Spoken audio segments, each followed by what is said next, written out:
Good morning. How is everybody? Good. End of week 3, 1 week left. Countdown.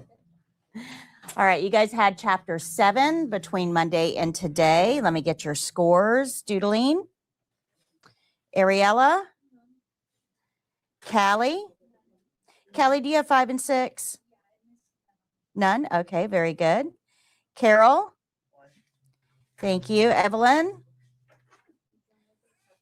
7. Thank you. Courtney. Thank you. Christian. Thank you. Kayla. Virgie. None. Thank you. Diana. Faith. Teresa. Kaylee. Tammy. Christina. Thank you. All right, those of you that missed a question, do you have any questions on what you missed? Anything I can help you with?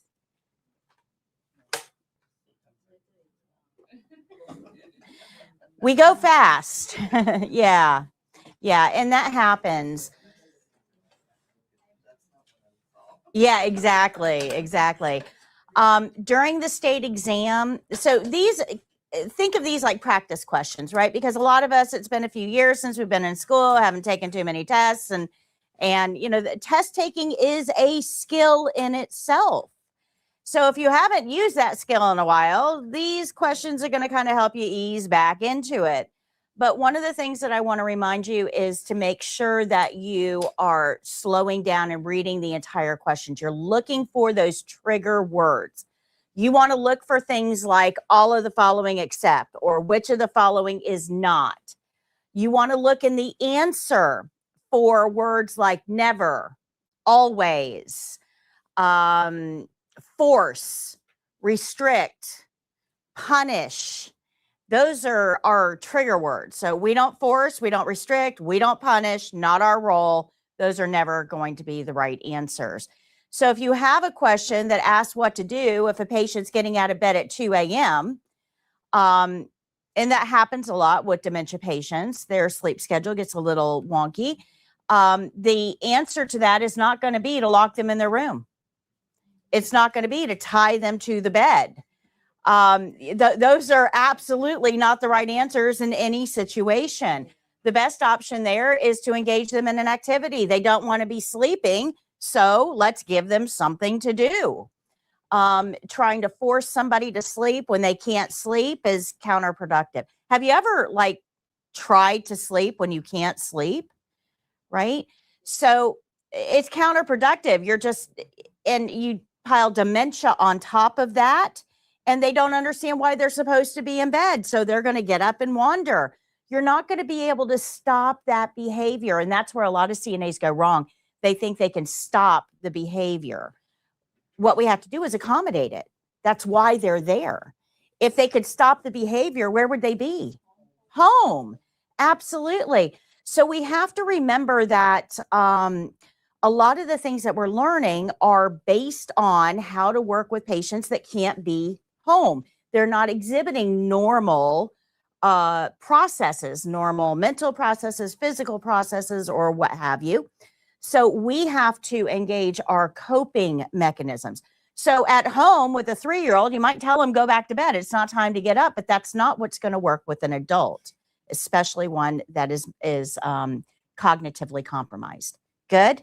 So redirection, activity, get them involved in something. That's your best option there. All right. How do we know what to do with each patient? We follow the care plan, the whole care plan, and every skill starts with an opening. Every opening starts with a knock. When do we use gloves? Okay. Open sores, body fluids, personal skin. We use a barrier to keep our surface clean. Make sure you get your barrier before your supplies. Privacy blankets are used for warmth and privacy anytime the patient's uncovered or undressed. Linear rules. Don't hold them against your uniform. Don't put them on the floor. Nothing goes on the floor but shoes. Patients should always be where? In the middle of the bed. Take a look at the patient. After you roll them, if they're not in the middle of the bed, what do you do? Yeah, do it again. Yeah, scoot them towards you, roll them again. Don't just think, oh, they're close enough, because the evaluator isn't judging your turning attempt. Their judgment is after the turn. That's the part that counts. A lot of people get that messed up. They think it's your effort that's being graded. It's the patient result that's being graded. Good. Washing rules. Our main thing here is we're going to check the water temperature. It should feel warm, not hot, not cold. But who else has to check it? Don't forget that. That's a big checkpoint right there. All basins are cleaned the same way. Rinse it, dry it, store it. If we're going to put a gait belt on a patient, we have to check it to make sure it's tight enough to stay there when we use it. So how do we check that? 4 fingers. Absolutely. And every skill ends the same way with the closing. A lot of steps in the closing, but it kind of boils down to curtain, call light, comfort, clean. Okay, good. Pulse. We're going to count as long as the care plan tells us to. Dressing a resident. We undress which arm first? Strong arm first. Hand and nail care. You're going to wipe off the orange stick in between each finger. Don't import dirt. It's gross. Making an occupied bed. Clean rolls toward me. Dirty rolls away. Sideline position. Arm up, arm over, leg bent, leg angled before we turn them. And after the turn, they should be where? Middle of the bed. Foot care. It's not about cleaning the foot. It's never about cleaning the foot. It's about looking at the foot. So make sure you spend a minute looking at the foot. You're looking for redness, sores, rashes, wounds. Where do we not put lotion? Between the toes. Mouth care. Don't ever think it's brushing teeth. But what position does a patient need to be in? Upright. Very good. Respirations is breathing. What do you not tell the patient? Yeah, that you're counting their breathing, because that's going to alter it. Absolutely. Range of motion. Do we do exercises to make things better? No, we're just trying to keep what they've got. So if they have pain, what do we do? Report it to the nurse, but go below the pain. Right. Right. Finish up, but go below the pain. And denture care. 2 parts to this. Big skill. Big skill. You're going to clean the dentures and the mouth they came out of. When we're cleaning the dentures, how can we protect them in the sink? Yeah, putting a washcloth in the bottom. That way, if they fall, and you will drop dentures at some point in your career, it's just an inevitability. But if they fall, they're going to hit the water-soaked cloth rather than the hard basin surface. We learned how to ambulate. Ambulate's a fancy word for walk. Where should your attention be? On the patient. Absolutely, 100%. Your patient will tell you before they fall. It's your job to pick up on the clues. And if your patient is just walking and fell, you probably didn't pay attention to the clues. Okay, good. Very, very few exceptions to that. If they trip over something, but if they tripped over something, why was it in their way? Wasn't that our fault, our responsibility? Yes. Okay, so the little details on this are really, really important. This skill is all about safety, all about safety. When patients are stationary, it's easy to keep them safe. It's when they start moving that safety becomes an issue. So this skill is all about bringing your attention to safety. Last skill that we learned was partial bed bath, and we're using a very specific cleaning technique called the leaves method. When do we use the leaves method? When we're washing? Yeah, wet body openings. Absolutely. Eyes, nose, mouth, genitals, rectal area, wounds, rashes, sores, or incisions. Because we don't want to bring anything in and we don't want to take anything out. Good? Good. All right, flashcards are there to help you. They're on sale for you guys through next Wednesday. After next Wednesday, they go up to the regular price. So let's get into today's lesson. All right, Jake, did you already start me? Okay. Let's get into today's lesson, page 72.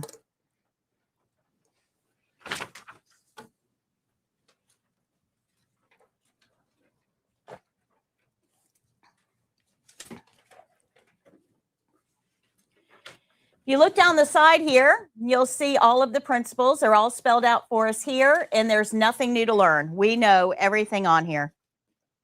What we don't know is the skill-specific steps, so that's what we're going to concentrate on today. I have a video for this. Down here is your test-specific information. If you look at the time on this, it says that somebody with your level of experience, which is none, should be able to do the skill in 11 minutes or less.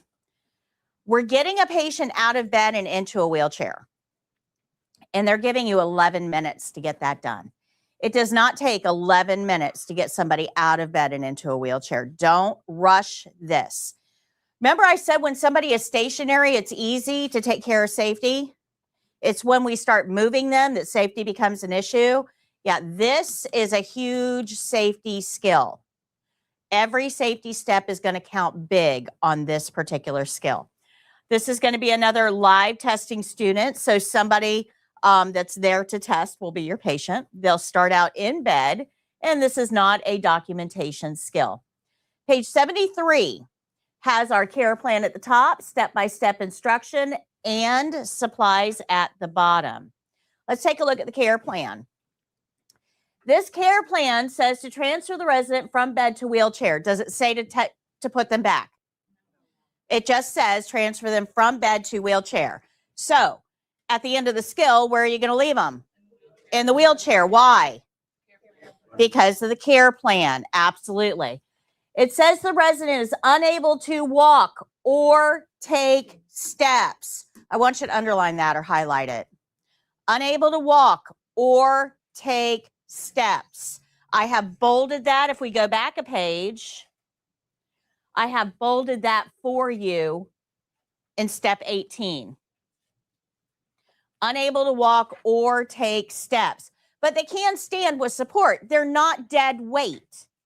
They just can't make their feet move. So understand that this patient is probably not the one that you are envisioning. This person can stand. They just can't take a step. Good?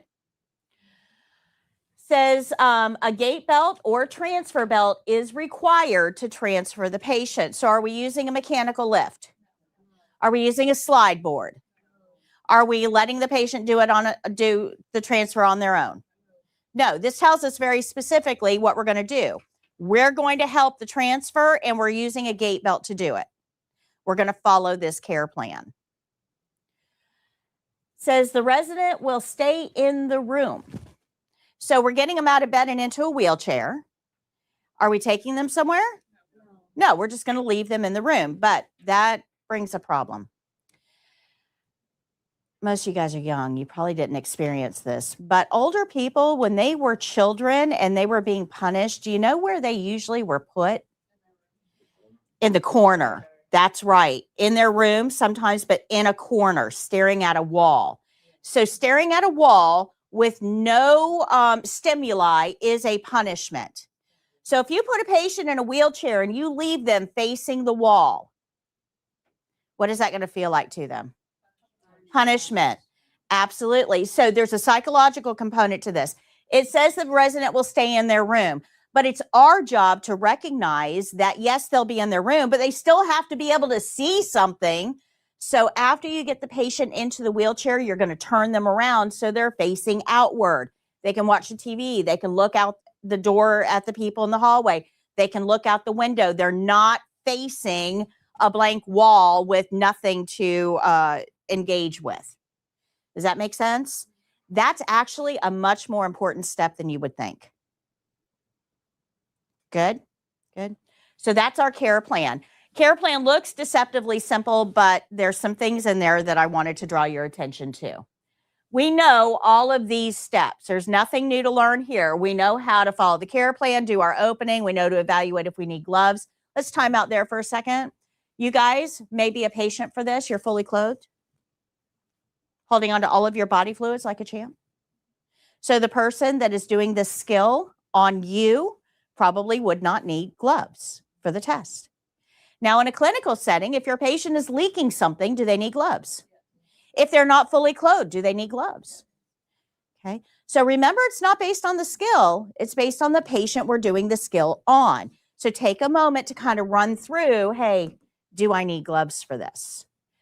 Shoe rules are going to apply. We're going to use that gait belt again. So we want to put it on properly. We want to check it. We're not going to pull it against the skin. We want to make sure that they have shoes on. In this skill, we're actually going to have to put their shoes on. Remember ambulate? They already had them on. That was helpful. This skill, they're laying in bed. People don't wear shoes in bed. So we're going to get them sitting on the side of the bed and then put their shoes on. So this skill will require that we actually put shoes on. Now, do you guys remember on day one when I told you about the test? I told you the evaluators are assessing you guys to pair you up with other people. So if you get this skill, it's only on one care plan set. You've got a 1 in 11 chance of getting this. But if you get this skill, they're going to partner you up with somebody your body size or smaller, whenever possible.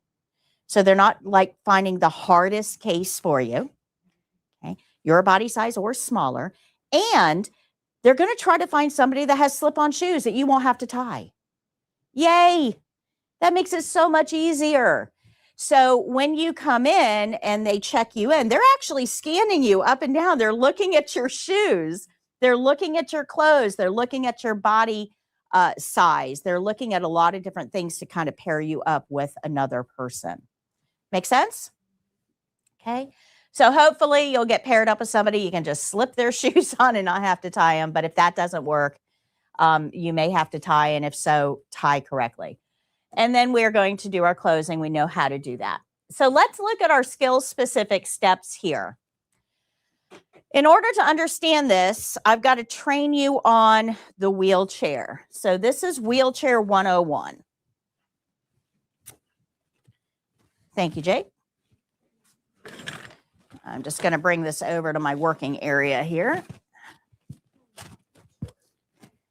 When you are transporting a wheelchair, when you're trying to move a wheelchair, it is best to tilt it up like this.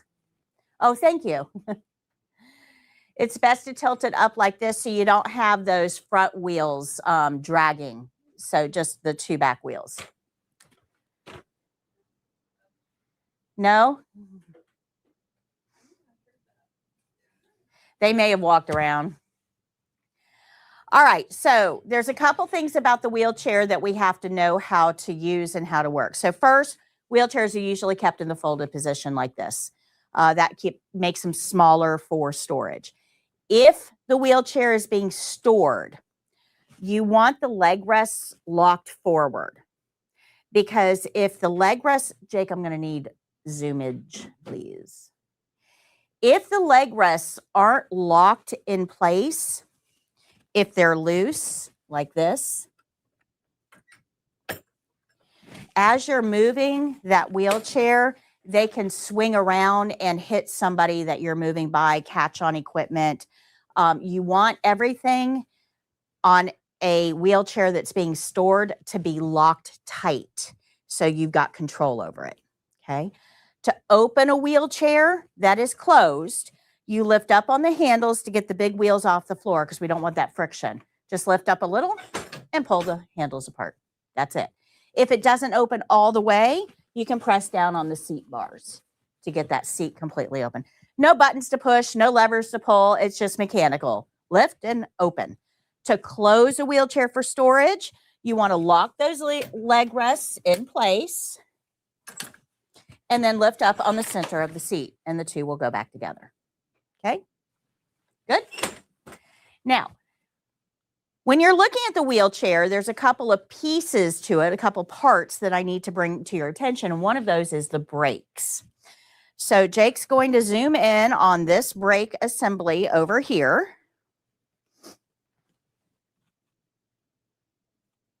So you can see it. A little more. Yeah. Yeah. Okay. So this is the brake assembly here. If you look at this bar is a distance away from this wheel, a distance away. If I pull this back, that bar actually bites into the wheel. You guys see that? That's how brakes work on a wheelchair. That's how brakes work. Now, some brakes you push forward, some brakes you pull backward. The mechanism may be different, but the bar itself is what we're looking at. Biting into the wheel, brake is locked. Away from the wheel, brake is unlocked. Good? Good. All right, there's one on each side. Now, a couple other things. Let me move this out of my way. A couple of other things on the wheelchair are the leg rests, which are these tubes, and the foot pedals, which are these flat things that fold up and down. So the foot rests are going to hold the feet in place. They fold up for storage. The leg rests are locked in place. There's a little catch behind. Actually, this one might be easier. There's a little catch behind that you just pull to open up that leg rest. Little catch behind, you just pull it to the center to open that leg rest. Okay, good. Good. Do you want a close-up of that? Jake, zoom in right here. A little more. I'm going to do that. So this is the leg rest here. And back here is a little catch. You just pull it to the center and it releases. Okay. Now this whole thing, stay there, Jake. That's okay. Jake's going to zoom in again. This whole leg rest, once it's unlocked, this whole leg rest just lifts right off and can be removed. It just rests on these little pins. It just rests right there. There's nothing that holds it onto this wheelchair other than those two little pins that it rests on. Now, that's kind of important for you to know because these leg rests come off very easy, which means that they're probably going to go missing at some point. Someone will take them off for cleaning. They'll put them in soiled utility room. They'll fall off. So you need to know how to put them back on. Good? Good. All right. So we have foot pedals that fold up and down. We've got leg rests that swing in and out. There's three main ways of configuring a wheelchair. This is what it looks like when somebody is actively using it, when it's in use. Foot pedals are folded down, supporting the feet. This is what it looks like when it's stored. Leg rests are locked forward and the foot pedals are folded up. This is what it looks like during transfers. Foot pedals up, leg rests out. The only time leg rests should be swung out, not locked in place, is during transfers. Good? Good? So, by transfer? If I'm going to take a patient out of bed and put them into the wheelchair, if you look at this wheelchair, if I'm going to put somebody in it, do you see how many obstacles are in the way that they're going to have to step over or around? Okay, that becomes a tripping hazard. Now, if I'm going to put somebody into the wheelchair, there's nothing there to impede them. Good? Thank you. You're welcome. Okay, so this is what it should look like during transfers. If I'm putting somebody into a wheelchair or taking somebody out, there should be nothing in front of the wheelchair that they can trip over. Good? All right, this is actually a really important topic. And I feel really, really bad for this lady in Georgia. She was a receptionist and wasn't involved in patient care. An older woman and her daughter came in to get an x-ray on the older woman's something. And they put her in a wheelchair because she was having trouble walking. They took her in, got her x-rays. She's ready to go. And the receptionist calls up to the transport department, says, I've got a patient ready to go out. Daughter goes out, brings the car up front for easy loading. So daughter's in the car waiting out front. People are lining up waiting to get into that spot, and the patient is sitting in a wheelchair, waiting. The receptionist sees all this, and transport is not there. So the receptionist thinks to herself, oh, I can take care of this. I can do this really easy. I'll just get the patient out of the wheelchair and into the car, and I'll solve all the problems. No problem. So she takes the wheelchair out with the leg rests, or the leg rests and the foot pedals in the down position because the patient is sitting in it. And she helps the patient up out of the wheelchair to transfer into the car, but does not move the foot pedals or the leg rests. Has the patient step over. And the patient's feet got all tangled up. She fell, she went down and broke her leg. Who was at fault? The receptionist. Why?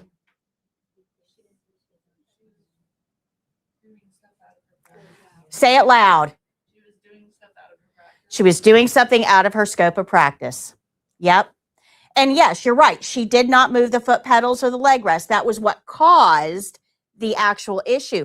But the real basis of it was she was not trained to transfer patients out of a wheelchair. Now, wheelchair, we're pretty comfortable with. We see them all the time. We think we know how to use one of these, right? You would just jump in and help because you thought you knew what to do. And the problem is that we don't know what we don't know. And that's what put this patient in jeopardy.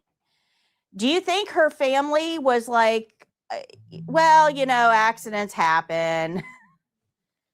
No, the family sued because nobody in that setting should have touched her mom without the proper medical knowledge to do so.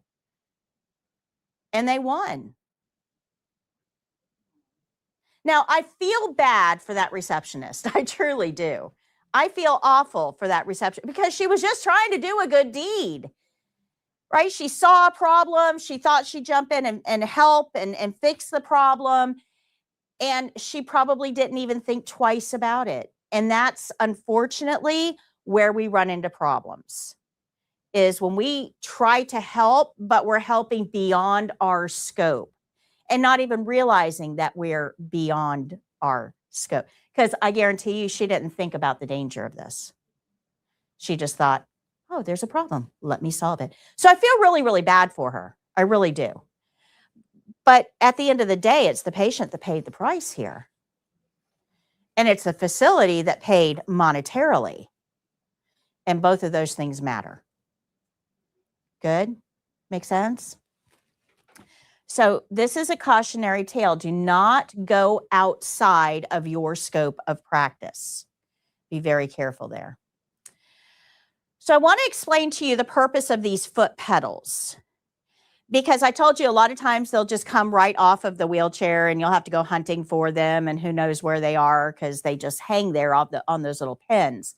So what happens if you're using a wheelchair without foot pedals? Well, the issue here is actually one of height. I painted myself in a corner here. Okay.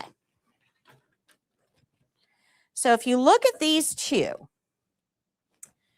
this will give you a good image of this. Look at these two. Do you see the height difference in those seats?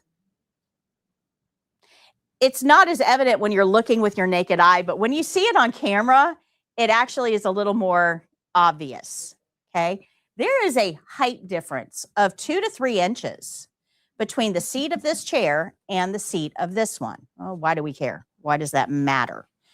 Well, it matters because of something called venous compression.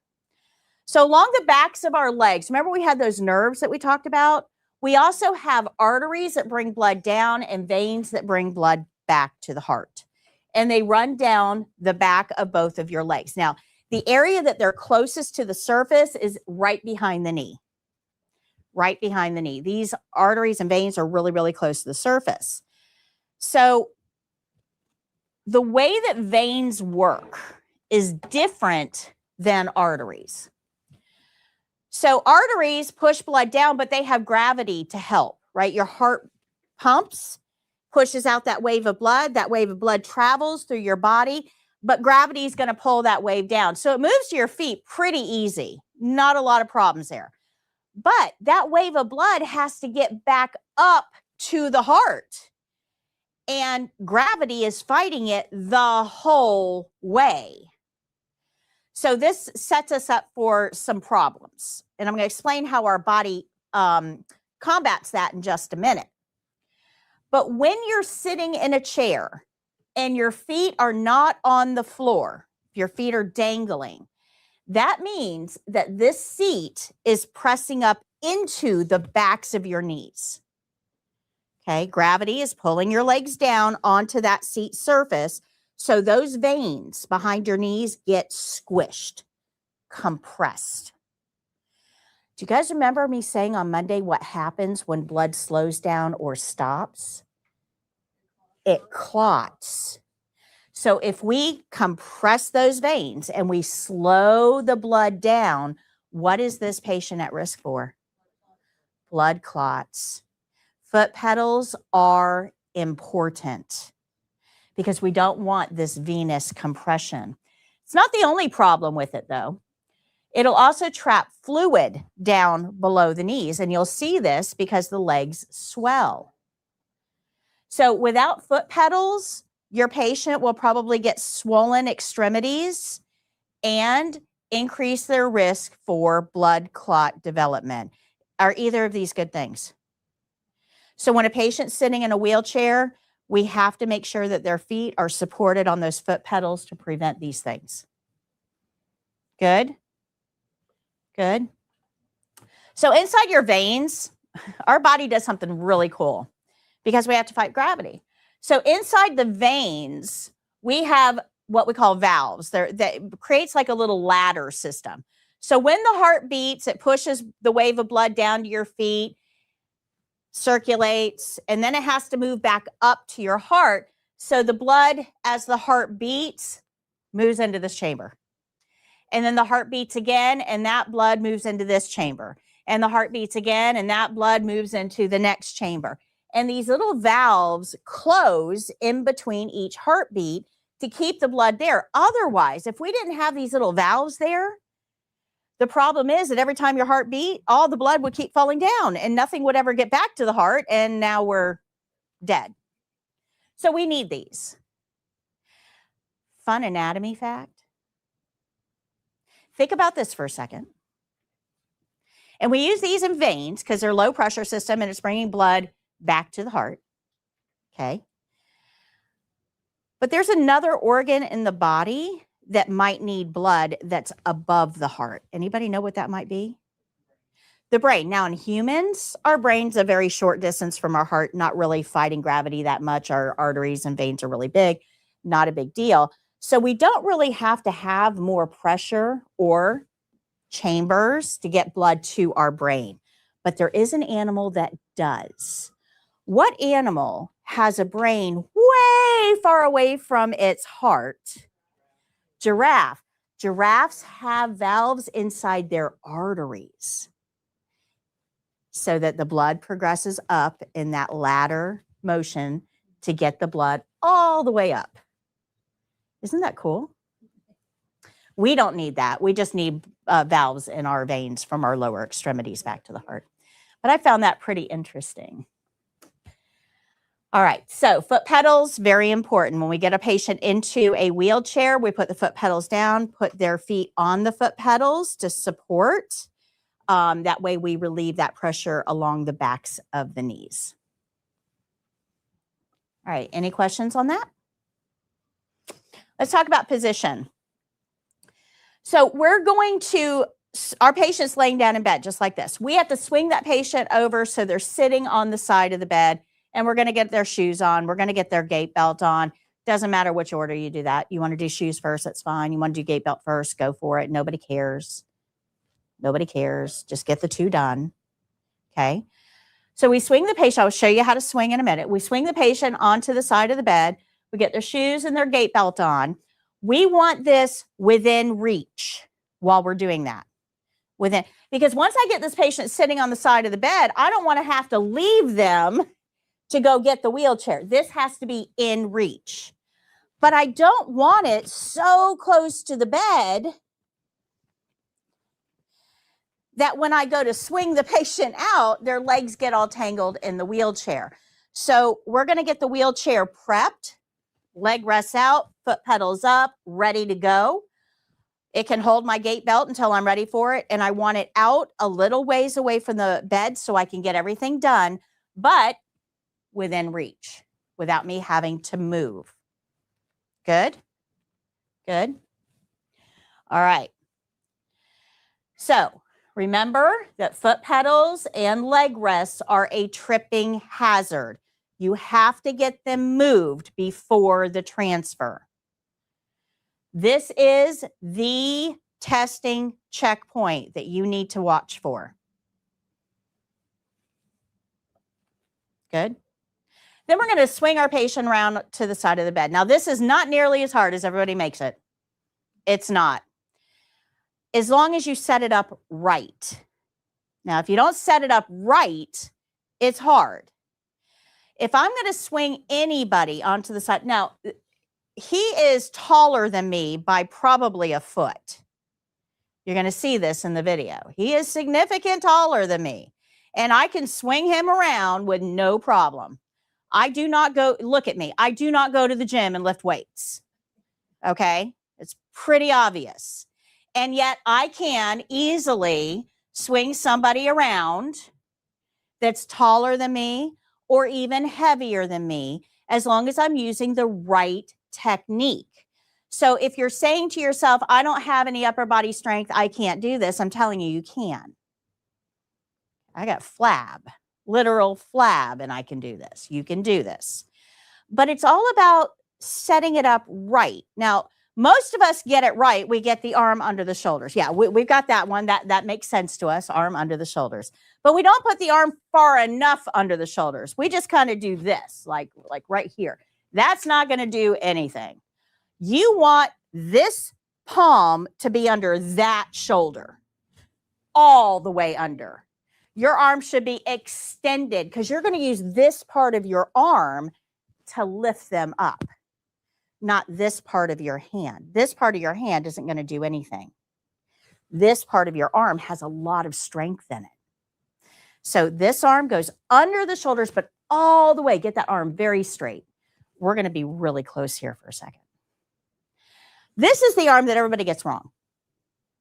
This arm doesn't go under the knees. We're not doing a honeymoon carry anywhere. Okay.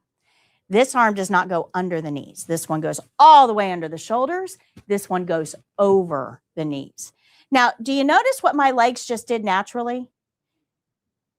They went shoulder width apart. I am now standing shoulder width apart. If I were standing like this, I would have no leverage.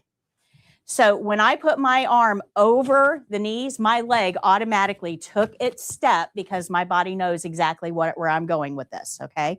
You need to practice this enough that your body automatically knows what it's doing next. Under the shoulders, over the knees, wide stance. We're going to bend at the knees, not the waist. I'm not doing this. I'm doing this. And you want to make sure the bed is locked before you, worst thing to do, that bed goes rolling away. You and the patient are in trouble. So make sure the bed is locked. And when the bed is locked, you're going to lean against that bed for torque. Okay, so bend at the knees. I'm secured against the bed because that helps stabilize my body, my core. And it's just a very simple 1, 2, 3 around. Super easy, very smooth. Not nearly as hard as you think it's going to be. Right. You can, but I'm going to tell you, I want you to try it both ways. You will actually find that it's easier to do it in one smooth movement because now you're getting momentum on your side. If you just lift them up and then try to turn them, you've lost your momentum. Now you can raise the head of the bed up to give you a little more But again, you want to make this in one smooth motion. So if you want to raise the head of the bed up, that's fine. For me, it's easier to go from a laying position because then I get that woo momentum going that I need. Okay, but try it both ways. Now let's talk about the patient during this. I just told you about you. We haven't talked about the patient though. So your patient is laying in bed. If I try to do this with my patient in the middle of the bed, I'm going to be extending a lot. That's not good for my back. It's not good for, I'm not going to have enough reach to get this done. So before I swing the patient around, I'm going to have them scoot their body toward me. I want them close to the edge of the bed here.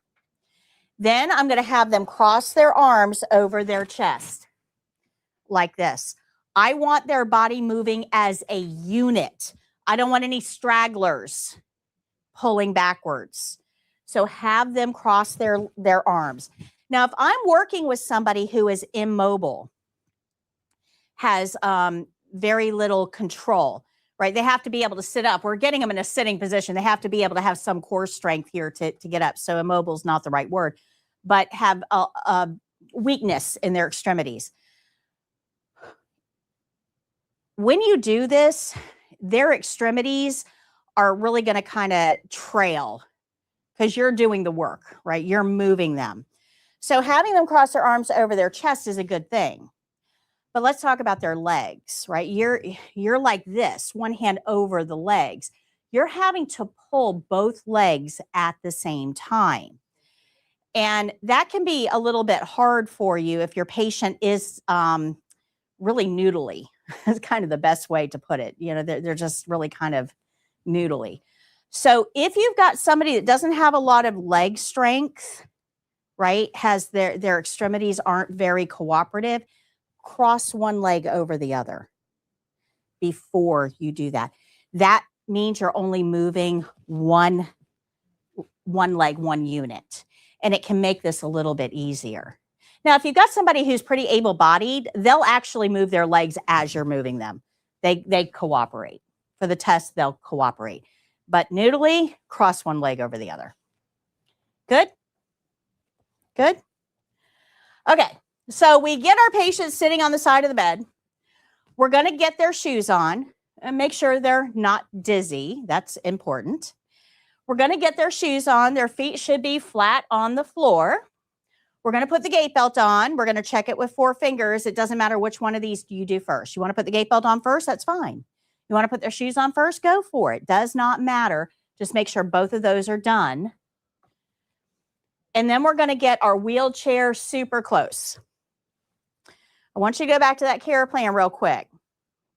We underlined something. What did we underline? Unable to walk or take steps. That means this wheelchair has to be super close to this patient. This looks super close, doesn't it? It's not close enough. You should just barely be able to fit a piece of paper between that wheel and this leg. And here's what happens, okay? When you lift somebody up and you pivot them because they cannot take steps, which is what our care plan says, look where his feet are, okay? I stand him up and pivot him. His feet, especially this one, is way too far from that wheelchair. He's not going to be able to sit without thump. So you want to pay attention to where their feet are in relationship to that wheelchair, because remember, we are just pivoting. They're not taking a step. So this looks close enough. It's not. Good? Good? All right. Then we're going to lock that wheelchair once we get it into place. This is super important. Make sure the bar is biting into the wheel to make sure it's not going to move. Do you know how horrible it would be to get that patient up and over and then the wheelchair rolls away? What are you going to do then? You can't sit them down in the wheelchair and you got to swing them back onto the bed, and you weren't prepared for that. This can cause both you and the patient to fall. So take a moment to verify that your wheelchair is locked before the transfer. This is a critical checkpoint. If the wheelchair is not locked, the evaluator is going to stop you during the test. They'll give you every opportunity up until you ask the patient, put your hands on my shoulders. I'm going to grab the gait belt, 1, 2, 3. As you lift, they're going to say, stop. The wheelchair is not locked. Now, they've just told you what was wrong. Do you think you can correct that? No. That's an automatic fail. They'll give you every opportunity, but they will do a safety stop here. Good? Make sure your patient's feet are flat on the floor before you transfer them. That's an important checkpoint. We're going to use that same oblique stance that we used for ambulate. 1 foot in front, 1 foot beside, corner of the box. When you transfer that patient, when you swing them around, the evaluator is looking at their feet. If they have to take a step, you did not meet that checkpoint. Our care plan says they can't. If you set this up to make them take a step, a real patient wouldn't be able to. That means they'd fall. Okay. Once you get them in the chair, we're going to turn them around so they're not facing that wall. We're going to put the leg rests, lock them forward. We're going to put the foot rests down and put their feet on them. We're going to take the gait belt off, and we're going to get them into position where they've got something to look at. Once we get them in position and we have the leg rests in the locked forward configuration, we've got the foot pedals down and their feet on the foot pedals, then we're going to lock that wheelchair to make sure it doesn't roll before we end the skill. We're going to lock the wheelchair to make sure it doesn't roll. Now, if your patient is able-bodied, they'll unlock that wheelchair, go wherever they want to go. It is not a restraint. But if they're not able-bodied, an unlocked wheelchair is a safety issue. Remove the gait belt. We know how to do that. Look to see if your patient looks comfortable. Oh, I don't have it in here. Yeah, I don't have it in here. I don't know why. Okay. Make sure your patient looks comfortable. If your wheelchair is not locked, where is that slide? Floors are rarely level. If you look down, if you go into a facility, a hospital, a nursing home, whatever, and they've got that linoleum type floor that's waxed, look at the lights shining, reflecting off of that floor. It'll look like this. Little bumps. Now, we don't really pay attention to that because they're very small. But you put a patient in a rolling conveyance with weight, and you put them on a floor that's not even, they will roll all by themselves. And the only thing that's going to stop them is whatever they run into, which would cause injury. Does that make sense? So wheelchairs must be locked. That's for the patient's safety. If they can unlock them, they can go anywhere they want to. It's not a restraint. But that must be locked for safety. Questions on that? All right, so we know our principles here. Let's check off our checklist. We are going to follow the care plan. We're going to do our opening. We're not going to go on break yet. We're going to evaluate if we need gloves. We'll use our shoe rules to make sure the patient has shoes on, to make sure we're putting the gait belt on, to count to 3 before we lift, find out if they're dizzy, all of those things. We're going to follow our skill-specific steps. Now, this skill has a lot of skill-specific steps that we're being graded on. A lot. So this is one of the harder skills as far as grading goes because it's safety. When we have practice today, this is probably one you want to practice because we have the wheelchair here. Okay. And we're going to do our closing like we do everything else. This care plan is only for this patient. This patient doesn't get out of bed. This patient gets out of bed all by themselves. And this patient uses a mechanical lift to get into a wheelchair. So this care plan is only for this patient. Every patient that you care for will have a different care plan based on their needs. All right, let's go ahead and watch the video.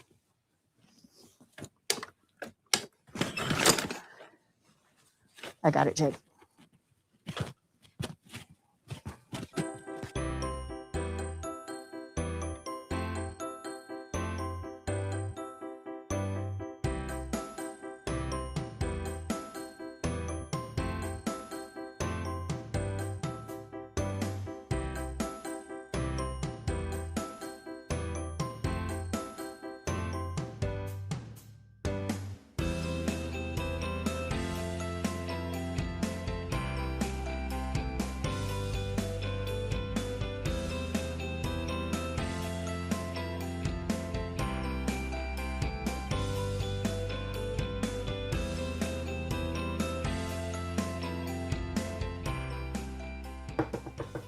Hello.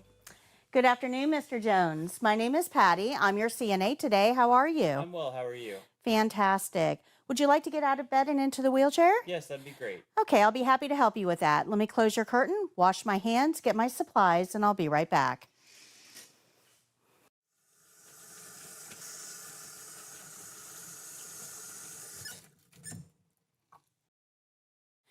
Okay, I'll grab the gait belt.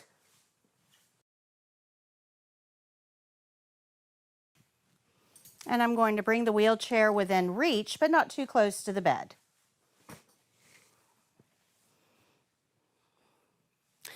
All right, Mr. Jones, I'm just going to remove your sheet. We'll pull it all the way to the end of the bed. And I'm going to help you sit up on the edge of the bed. So to do that, can you scoot your body toward me? Bed is locked. You're going to cross your arms over your chest and relax. I'll do all the work. I'm just going to pivot you around so you're sitting on the side of the bed. Please let me know if you get dizzy or unstable at all. So I'm going to wide base of support, leaning against the bed, making sure the wheels are locked. I'm going to place one arm all the way under the shoulders and the other arm over the knees, bending at the knees, not the waist, and we're going to pivot. 1, 2, 3. Good? Yes. Okay, you can relax your arms. I'm going to help you put your shoes on now. Okay, first shoe and the second shoe. And are your feet flat on the floor? Yes. I'm going to place this gait belt around your waist, making sure that it's not twisted or kinked. And we'll secure it by sliding the gait belt into the first guard, pulling it so that it's snug. We'll check it with 4 fingers, and then slide it through the second guard.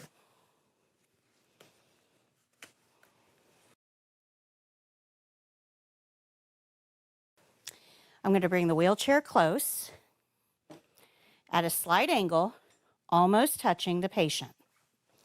And we'll lock the wheels. All right, Mr. Jones, can you bring your feet together and back a little?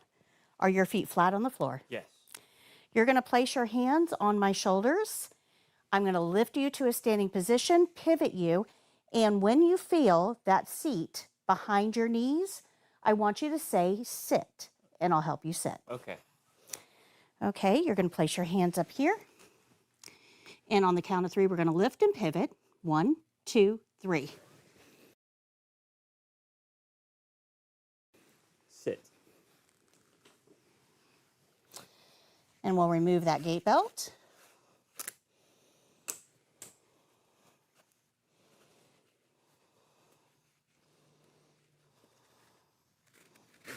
Okay, and I'm just going to bring the gait belt behind you and turn you around to get your feet onto the foot pedals. So we're going to turn around.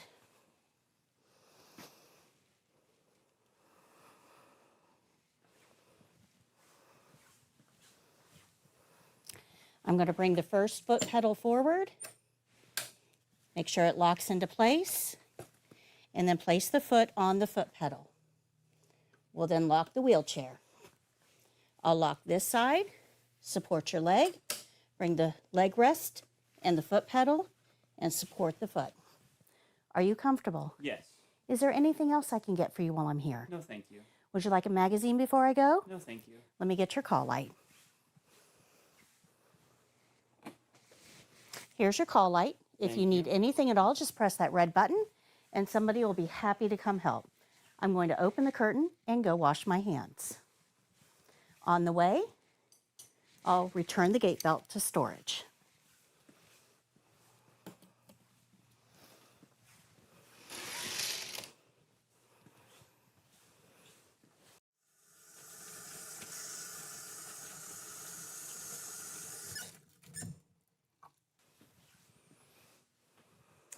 After washing my hands, I'll think about my skill, make any corrections, and tell the evaluator my skill is done.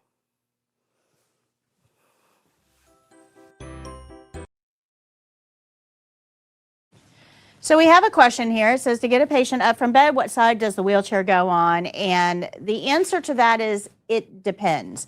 It depends on the patient. It also depends on you as well. So if I've got somebody, let's say that I am stronger with my right side of the body.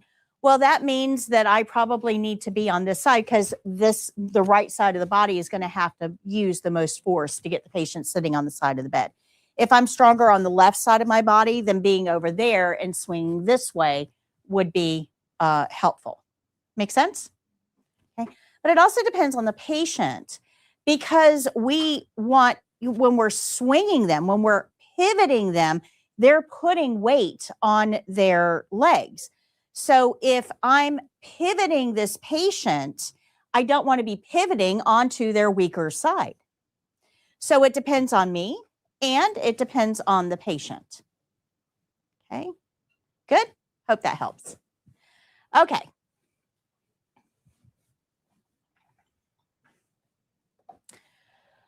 All right, so let's get into feeding. This is going to be on page 108 of your book. Most of us know how to feed other people. But there's a lot I have to explain to you on this skill that are things that maybe aren't very intuitive. So we'll talk about that. If you look down the side, we see our principles. They're all spelled out for us here. Nothing new to learn there. We're going to look at our skill-specific steps. And then down here is our test information. Somebody with your level of experience should be able to do this skill in 9 minutes or less. Remember the last skill we just did, transferring? The test gave us 11 minutes to do that. Did that video take 11 minutes? No, it maybe took 6. So don't rush these skills. They give you plenty of time. The only one that I'm going to tell you that is a little bit close to the time it actually takes is denture care. Denture care is, it's going to take you the time that they give you. The rest of them, they're very generous on their timing. This is going to be done on a live testing student. That person will be positioned in a chair at the beginning of the skill, and documentation is required for this skill. So if you go to page 109, you can see the documentation form there that we're going to be using, a small picture of it. But if you keep your finger here on page 109 and then turn to page 169,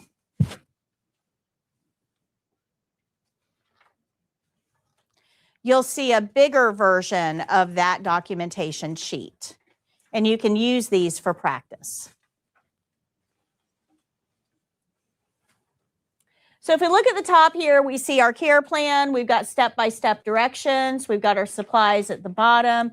And we've got some practice questions here.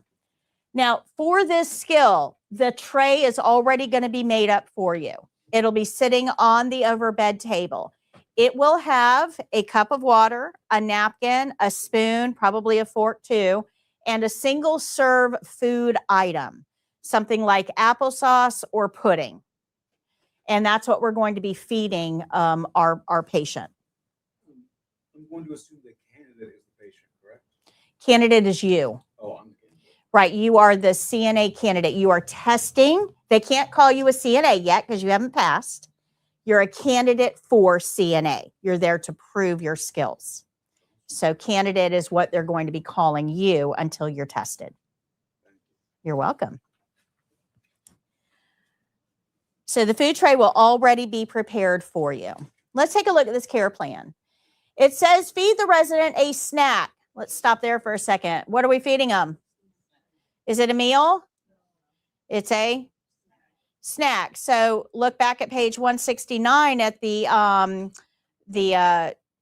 documentation form, and it's got two choices, meal and snack. Which one are you going to check? Snack. Why? Because that's what the care plan said. Good? Okay. Says feed the resident a snack who is unable to feed him or herself. I want to stop there for a second and explain to you the psychology of this. Feeding yourself is something that most people will continue to do long after they should give it up. And that's because eating is the very first skill you become independent at. You learn how to hold a bottle long before you sit, stand, crawl, or walk. You pick up peaches and Cheerios off a high chair tray and get them to your mouth before you can even sit up on your own. Eating is the first skill you master. And when you lose the ability to feed yourself, it affects you psychologically in a way that is impossible to describe. People who cannot feed themselves, who must be fed, generally don't eat well. They'll eat a few bites. They'll say they're done. They tend to withdraw. They don't participate in activities as well. Just overall, their quality of life decreases dramatically. So we need to understand that the way we do this skill is going to be really, really important. If we're staring at TV and shoveling food in somebody's mouth, they are going to feel like we don't care. They're going to feel worthless and they're not going to eat. If we are rushing them, hurry up, come on, and getting that spoon to their mouth super quick because we've got 5 other people to feed, they're going to feel that. If you're standing over somebody and there is a power imbalance there, they're going to feel that. So we need to understand their psychology when we do this skill to set it up properly. Good? Good. Okay. It also tells us the resident is sitting in a chair in an inappropriate position for eating. You want to underline that. Inappropriate position for eating. I don't care what your eyes tell you. What does care plan say? Inappropriate. So remember, this is a live patient skill. So one of you guys will probably be fed during the test. And the evaluator is going to give you some very specific information. They're going to say, go sit in that chair. I want you to slump or slouch and only take 4 bites. That's it. Just take 4 bites. After 4 bites, tell them you're done, you're full, you don't want any more, whatever, but just take 4 bites. But slump or slouch. Now, your idea of slumping or slouching is probably vastly different from mine. So when you walk in and you're ready to do the skill, you might see a patient sitting in a chair like that, right? That is not fully upright. But my brain says, yeah, that's not a bad position for eating. That would be okay, right? What does our care plan say? Doesn't matter what your eyes tell you. It's inappropriate. So you want to look at the patient and you want to ask them, can you please sit up straight? Good. Then it tells us to document the intake on a food and fluid intake form, which we already looked at. We know all of these principles. So let's look at our skill-specific steps. Feeding is different from every other skill that we learn. Every other skill. First, we don't use a barrier. It's the only skill that we don't use a barrier because our food tray is our barrier. We don't need a barrier on the table. That's what the food tray is there for. We don't close the privacy curtain for this skill. It's the only skill that we don't close the privacy curtain for. And that's because eating is a social event. We gather in groups to eat. Think about how awkward it would be if you went out to lunch after today's lesson and you walked into, let's just pick on Chili's. You go walk into Chili's and there's like 60 people in there and it's dead silent. Not a single word is being spoken. How awkward would that feel if you walked into a restaurant and it's completely silent? It would be very, very awkward. How uncomfortable would it feel if you walked into a restaurant and they put you in a curtained cubicle so nobody could see you? That's going to be awkward, right? We are used to being in groups of other people eating, and we're used to having a conversation while we're eating. No, you're not talking with your mouth full. You're correct. But you are talking while somebody else is chewing. And then they talk while you chew. And you do this without even thinking about it, without realizing it, but you have conversations while you eat. And we need to make sure that we keep that in mind with these patients as well. They need to have a conversation. And it's graded on the state exam. It is graded. It is very awkward to be fed in total silence. Your patient's not going to eat. They're just not going to. It's the only skill where we are required to sit. Now, other skills, you can pull up a chair, like hand and nail care. You can pull up a chair if you want to. Foot care, you can pull up a chair if you want to, but for this skill, you have to. Because if you are standing over somebody and putting food into their mouth, there's a power dynamic there. It makes your patient feel inferior, and we've already got the problem with the psychology of being fed.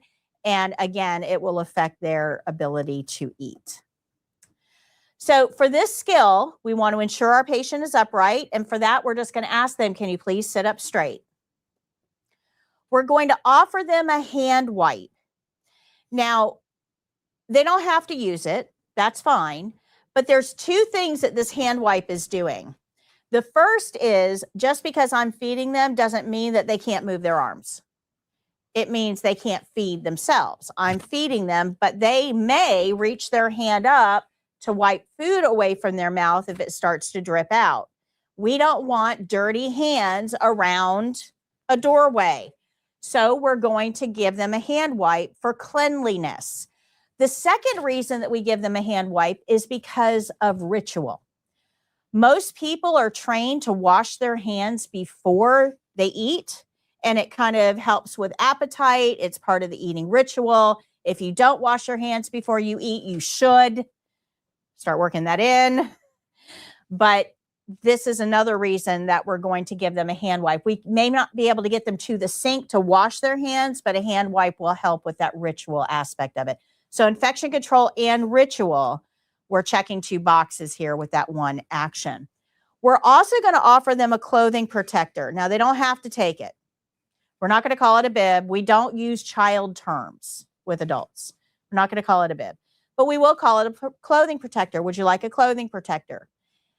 Some people will say yes. Some people will say no, and we're not going to argue either way. Me, I wear everything. If I'm eating it, I'm wearing it. So you offer me a clothing protector, I'm going to say, yeah, I'll take one. Now, my grandmother, she was prim and proper. I mean, uptight. If you offered her a clothing protector, she would tell you in no uncertain terms that she is an adult and does not need a clothing protector, and how dare you insult her. So, same family, two totally different viewpoints. We don't know which one our patient is. We're going to offer, would you like a clothing protector? Give them the option. We're going to pull up a chair and have a seat. Now, you should be facing the patient, but not directly facing the patient. Jake, can you grab that, please? It's over there. No. The phone, my phone. Thank you. Okay. So sorry, family. When family calls and I'm teaching, somebody's got to get it. Okay, so we must have the patient in an upright position, but we must be at eye level with them. If you're sitting in front of that person straight on, it's going to be hard to feed them in that position. It's actually better to be a little offset, primarily to the opposite of your dominant hand. So if I'm right-handed here, this is my right hand, I want to be toward the left side of the patient. That way my right hand lines up with the patient's mouth rather than crossing my body. Okay. It's more comfortable for you, body mechanics, but it's also more comfortable for the patient. So if they refuse like a cover for themselves and they spill something on them, do you like change them or like how does that work? Because what it's saying? We're going to clean them up with a napkin as best we can, and then after we feed them, then we'll go change them. Yeah. When you said that the evaluators will tell you like you're going to take this many bites, when you're the patient in those settings, do they do that for every skill? Like they tell you what to do as a patient, or do they give the patient like a mini plan? So some of the skills will require very specific instructions for that particular skill. Not all skills require instructions. This one does.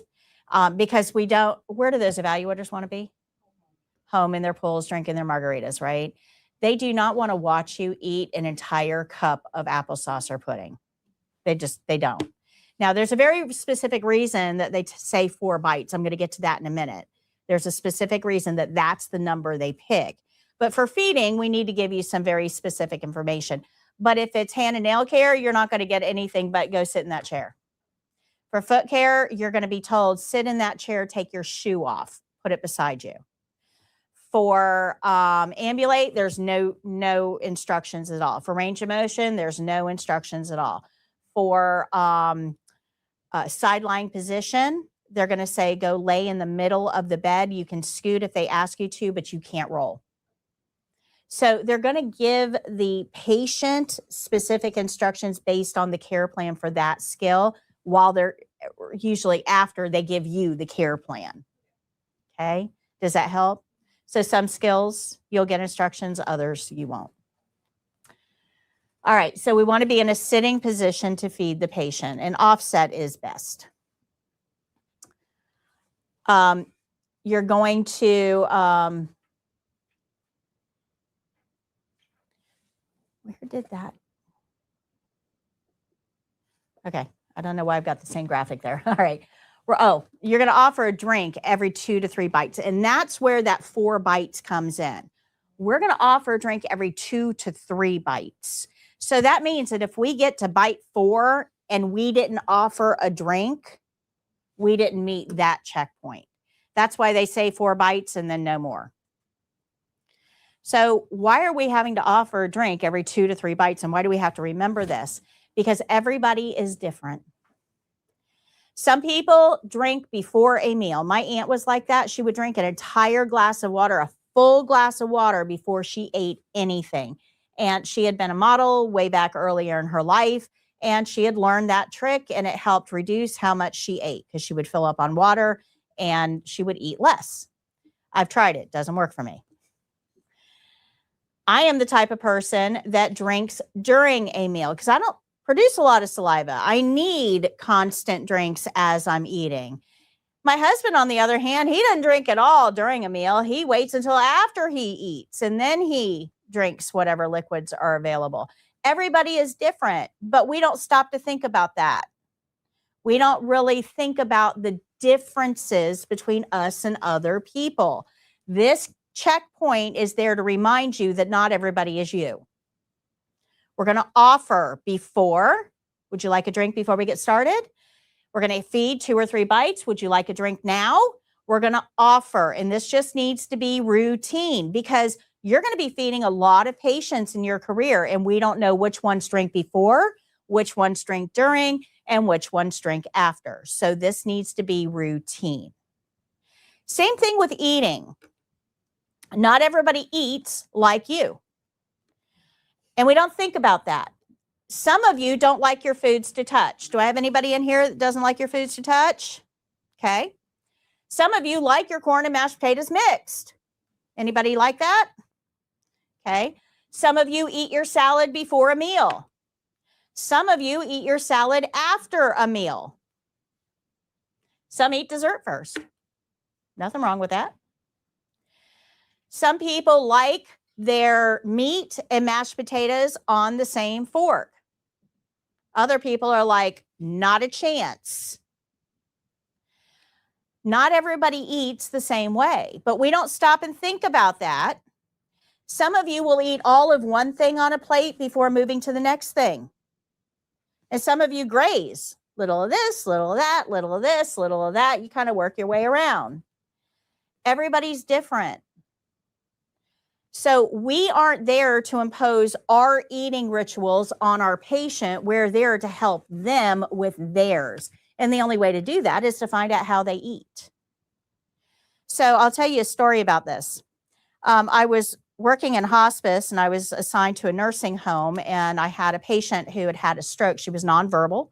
She was paralyzed on one side of her body, and she had cancer. She was end stage. And I went in to see her, and she was in the dining room eating with all the other residents. And I go in, and there's an aide sitting at the table who's feeding her because she's, right-sided paralysis. She can't feed herself. And by the way, if you have paralysis on one side of the body, when you put a spoon in somebody's mouth when you're feeding them, it goes on the part that works, not the part that doesn't. So I walk in, and we're going to call her Mary, and I sit down, pull up a chair, and I sit down and say, "Hey, Mary, how's it going?" "Oh, it's lunchtime. What do we have for lunch today?" And I look down at her plate, and it's this big gray glop of goo, right? Just this gray goo. I'm like, that doesn't look so good. What's for lunch? And I looked at the CNA, and she says, "Oh, Salisbury steaks, beets, and mashed potatoes today." And I went, okay, but what's that? Because it's like rancid oatmeal is what it looked like. Okay, well, what's that? She said, "Salisbury steak, mashed potatoes, and beets." Mixed? She says, "Well, yeah, you just mix it all together when it's pureed." And I looked at Mary, I said, "Is that any good?" And she was nonverbal, but very expressive, right? So her face, she's like making this big face. She turns her head. I mean, she's very seriously telling me that whatever she's being served, not to her liking. And I said, "What? Did you mix all of that?" And she says, "Well, yeah, it's pureed. You mix everything puree. There's no taste." I said, "Oh, no. Puree is all the taste, just none of the chew. Would you eat Salisbury steak, mashed potatoes, and beets mixed together?" And she says, "No, that's gross." Go get her a new tray, please. We're not feeding her this. Be careful about your assumptions. Pureed does not mean no taste. It just means we chop up real food so they don't have to chew it. It's not bland baby food. It's real food. So we have to be really careful about the assumptions that we make when it comes to pureed foods. So follow your patient's lead, please. We're going to feed slowly. Spoon should only be half full. Don't speed this up. You're only giving 4 bites, guys, and you've got 9 minutes to get it done. Don't speed your way through this. Spoon should only be half full, and we're only giving 4 bites. That means the patient's only eating maybe this much of the applesauce cup or pudding cup. Very, very little. You do have to have a conversation. Doesn't have to be a real one. You can make something up. Would you like to watch a movie in the activity room later? There, Casablanca's on the big screen. I've never seen that movie. Have you ever seen that movie? Have a conversation. I don't care what it's about. Come up with something for the test. Okay? Have a conversation. In real life, I look around their environment. If I'm in their room, I look around for pictures. People will post pictures of things that they're willing to talk about. I used to have, I don't have it up here anymore, but I used to have a picture of my husband and I on a cruise up here. Well, that's something I'm willing to talk about. If it's a picture, I'm showing you, hey, this is me. This is my life. I'm willing to talk about it. So if you point to the picture and say, hey, did you go on a cruise? I'm going to say, yeah, let me tell you about all 35, right? It's a conversation we can have. But if I'm in a public area like a dining hall, there's nothing there specific to the patient. So I have a couple questions that I'll bring out. Things like, what's the most exciting place you've ever been? Or where did you grow up? Or how many children were in your family? I know a long time ago, they used to have really big families. How many people were in your family? Tell me what that was like, because I'm an only child and I'm fascinated by big families. I think that is just amazing. I really don't have to be fascinated, people. All I have to do is give them an opportunity to talk. People are great at talking when you become good at listening. If you want to be a great conversationalist, close your mouth, open your ears, give them an opportunity, have a conversation. We want to encourage intake. So your patient's only taking 4 bites. That's it. And then they're going to say, I'm done, I'm finished, I'm full, I don't want any more. Whatever they say, we have to encourage them, and you need to use at least 2. Are you sure you don't want just 1 more bite? And I turn up the charm here. Patients will respond better when you are nice. I'll also offer to get something else from the kitchen, because we've all had those days. You get something, you take a bite, and you're like, nope, not it, not what I was looking for. Well, your patient can't go to the kitchen and make something different. So if we give them something, they only take a few bites, I'm asking, can I get you something else? Because maybe they didn't like the taste or the texture, or it's just not right for them. So offer something different. And then the last thing that I usually do is tell them, if you get hungry later, let me know. I've got some snacks here I can get for you. Because if they're not eating, their nutrition is suffering. That's going to affect every other part of their life, every part of their health. I really want to make sure that their nutrition needs are being met. After we've fed them, we're going to leave the area around their mouth clean. We've talked about this. And we're going to document.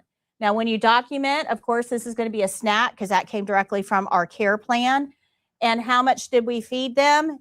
For the test, it should be 25%, because you only fed them 4 half spoonfuls. If you're at 50%, your spoon was overloaded.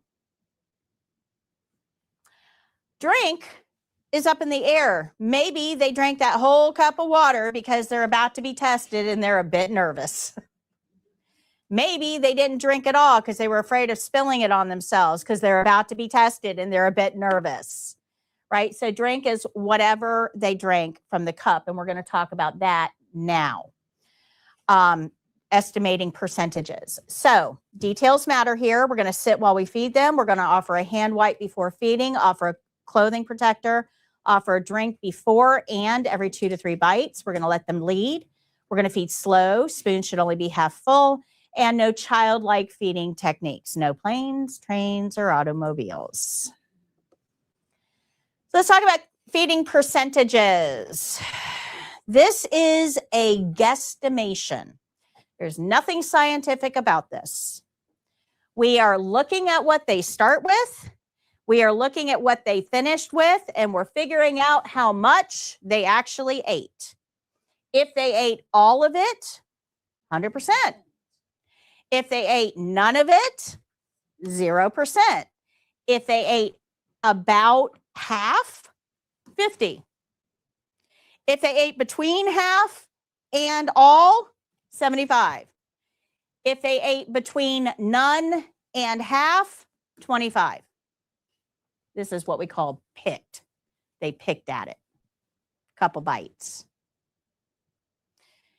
This is what we call a quarter scale. Use your best judgment.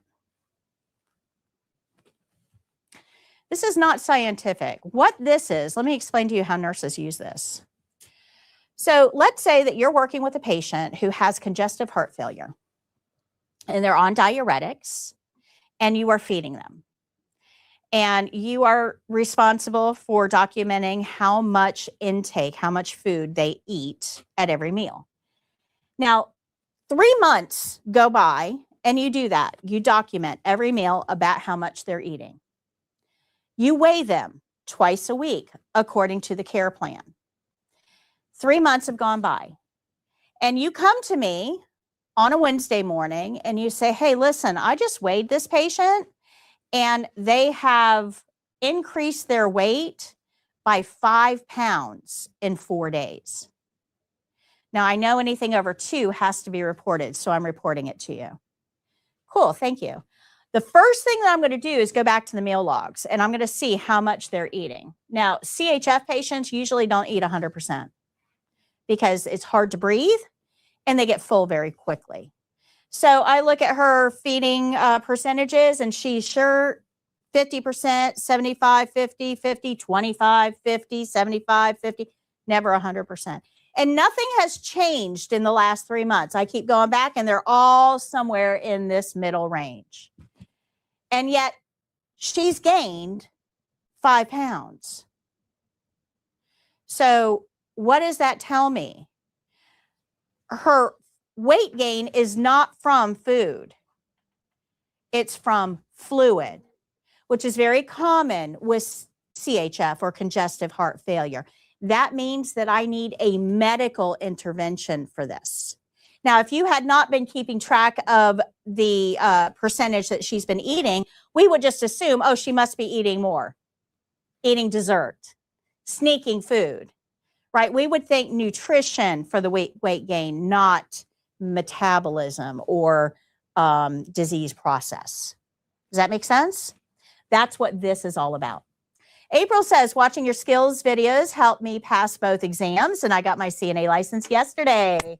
Thank you so much. Congratulations. I'm super, super proud of you. Great job. Thank you. All right, do you guys understand this?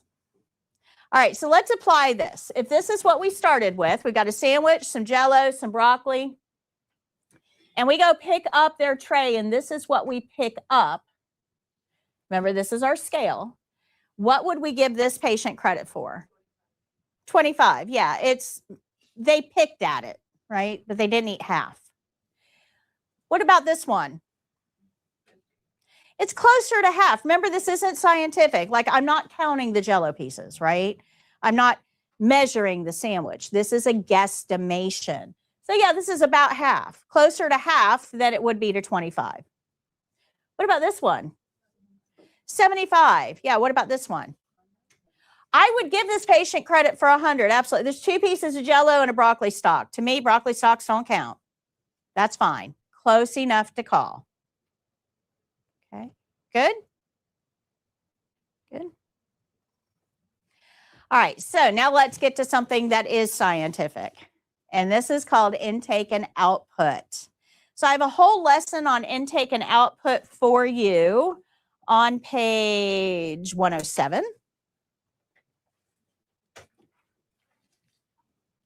You can read this on your own. But we're going to be talking about page 106 while we're discussing this. So intake and output means that we actually physically measure all fluid that goes into the patient and out of the patient. So if your patient is on intake and output, that means you're measuring their urine.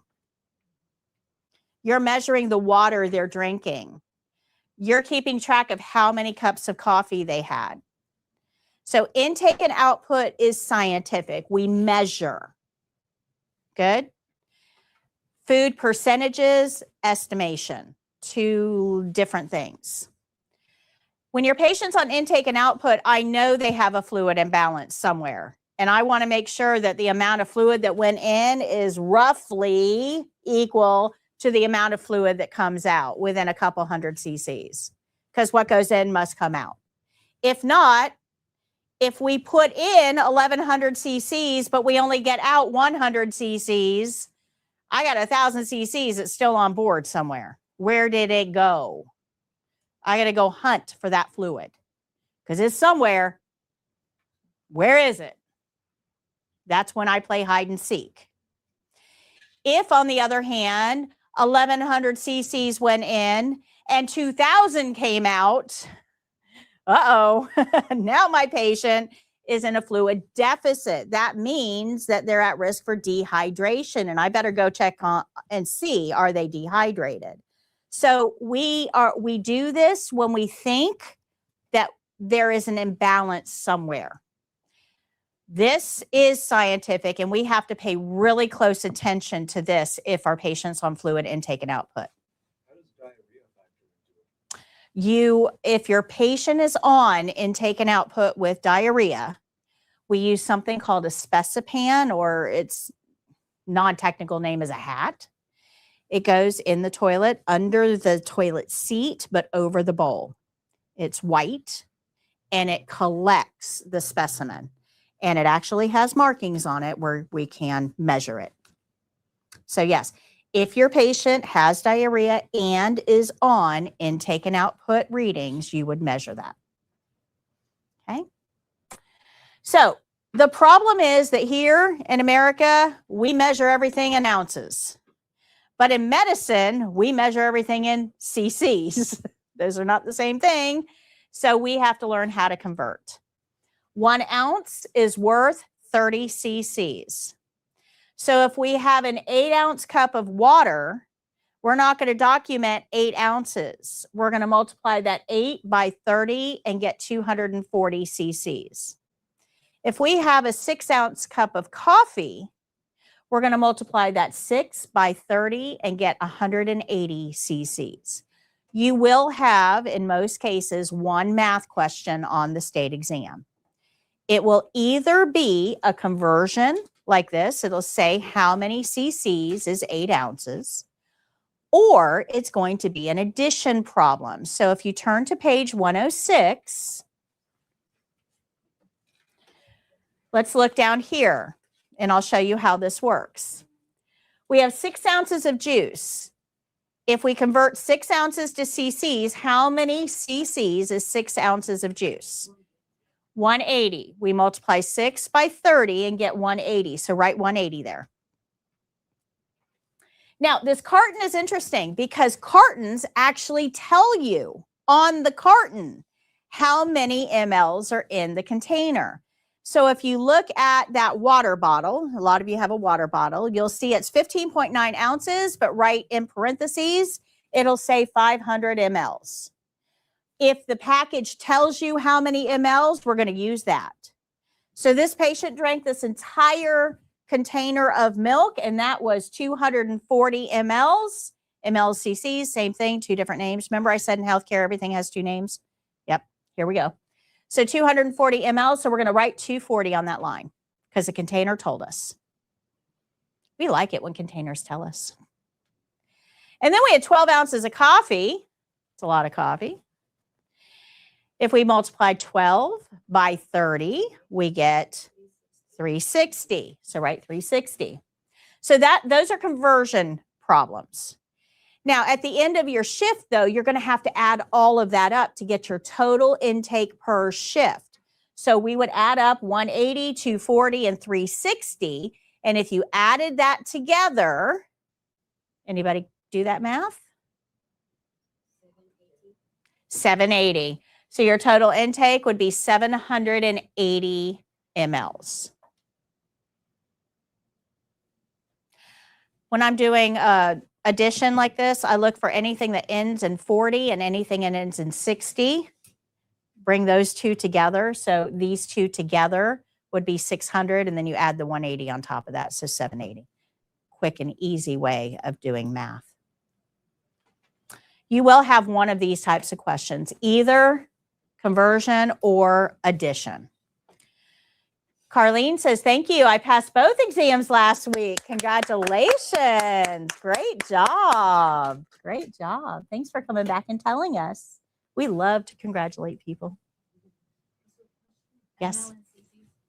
Same. 2 different names for the same measurement. Now, there is a functional difference between the two, but not for what we do. Okay. mLs is a liquid measurement. It is technically the most accurate. cc's is a cubic centimeters. It is a volume designation. So they are the same, but if you get into high level chemistry, they'll tell you they're not the same. So for our purposes, they are. So now let's talk about medical abbreviations, because this ties into feeding. Page 132 in your book, you'll see a lot of medical abbreviations here. The ones that are highlighted are ones that you probably should know as a CNA. But there's one in particular I want to bring your attention to. It's about 3/4 of the way down the first column. It's NPO. NPO means nothing by mouth. And this confuses students because how in the world can NPO mean nothing by mouth? None of those words work. And that's because this is not abbreviated English. This is abbreviated Latin. Latin is the language of science. Because way back in the 1500s, when we were just figuring science stuff out, people in England and people in France and people in Germany and people in Spain would all do experiments, but they didn't speak each other's language. But they all went to university. And in university, they learned Latin. So Latin was a common language spoken by everybody that worked medicine, and it allowed them to communicate with each other on their findings, on their experiments, and their observations.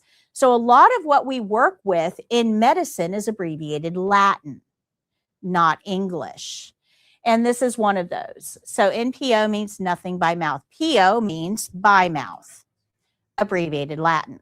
Now, some things are abbreviated English, though. Things like INO, intake and output, that is abbreviated English.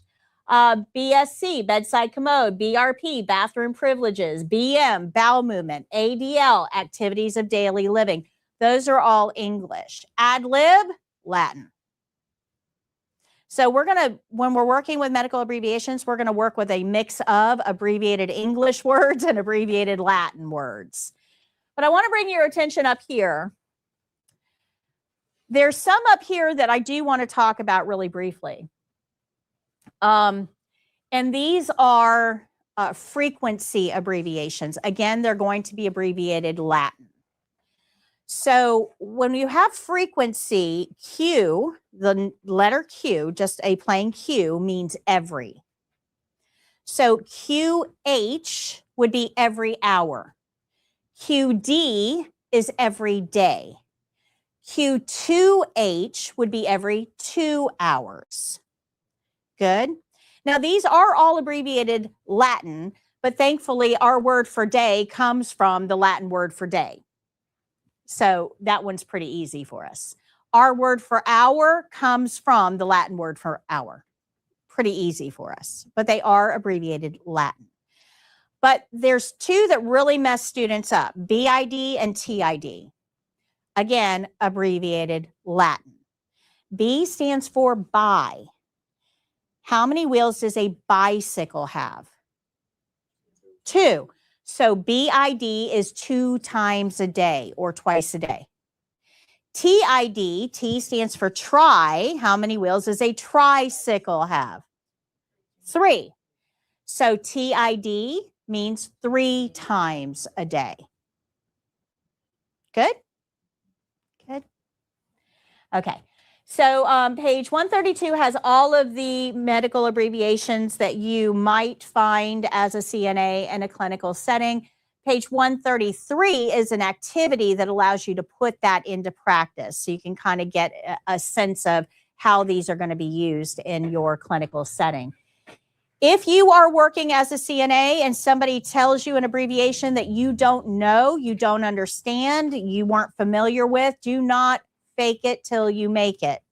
Just ask, I'm sorry, I do not know what PRN means. Can you please let me know? I do not know what BSC means. What does that mean? Perfectly okay. I'd rather you clarify and get it right and not put your patient at risk than guess and get it wrong. We are moving toward electronic communications in healthcare. Very little is actually written down anymore. Almost everything is computerized. You still will have some written communication, but most of it is computerized. Computerized medical charts are getting rid of medical abbreviations because there's a very high rate of medical errors associated with abbreviations. And there's no need for them in electronic communication because if you type in QD, the program can convert that to everyday easily. Okay. Question? Okay. So you're going to see abbreviations a little less common as we move through because that's going to help reduce the medical error rate. We talked about page 169. This is our documentation form for this particular skill. I'm sorry. This is the documentation form for this skill. This is the documentation form for intake and output. Notice there's a section for intake and there's a section for output. Don't get the two confused. If you measured urine and you put it in the intake section, this is a medical record. That's a legal form. That means that you are legally declaring that this patient took in however many cc's of urine that you documented. And lawyers are not nice about this, not at all. They will put you on the stand and say, is there any reason that this patient drank 300 cc's of urine? And you're going to say, well, I just documented it in the wrong place. Well, there is no wrong place when it comes to legal forms. You either are saying that you are incompetent or or this patient drank urine. Which is it? Are you incompetent or did they drink urine? I mean, they're mean. So when it comes to intake and output, please make sure that you're documenting the right thing in the right place. If you get this mixed up on the test, you can fail. Because remember, this is a legal form. Good? And that's that intake and output lesson we've already talked about. This is that pan I was telling you about that goes in the toilet to collect specimens, whether it's urine or feces or whatever. All right, so now we know all of these steps. Let's use it to check off our checklist. We're going to follow our care plan. We're going to do our opening. We're going to decide if we need gloves. Guys, don't use gloves unless there's a need to. Gloves are mainly latex. They give off an odor. That odor is an appetite suppressant. If you wear gloves when you're feeding a patient, it will absolutely affect their appetite. And there's no need to have them on in most cases because you're at the other end of a spoon. Okay. Now, if your patient is paralyzed and is drooling and you have a pretty good idea that you will come into contact with their saliva by feeding them, then yes, you would wear gloves. But if the patient just has Parkinson's and shakes too bad to hold the spoon, but holds on to all of their body fluids like a champ, then you would not need gloves. Good? Make sense? Okay. All right. We're going to follow linen rules, nothing held against you, nothing on the floor. We're going to use our skill-specific steps, and there's quite a few of them on this skill. And we're going to do our closing at the end. This skill is only for this patient. This one feeds himself. This one has a feeding tube. We don't feed him. And this one, she feeds herself, but she does need you to open her milk and cut up her meat for her. Different care plan. Good? All right, so let's take a look at this video. Once this video is done, we'll take our break and then we'll get into our last skill of today. You should have about an hour of practice time built into today as well.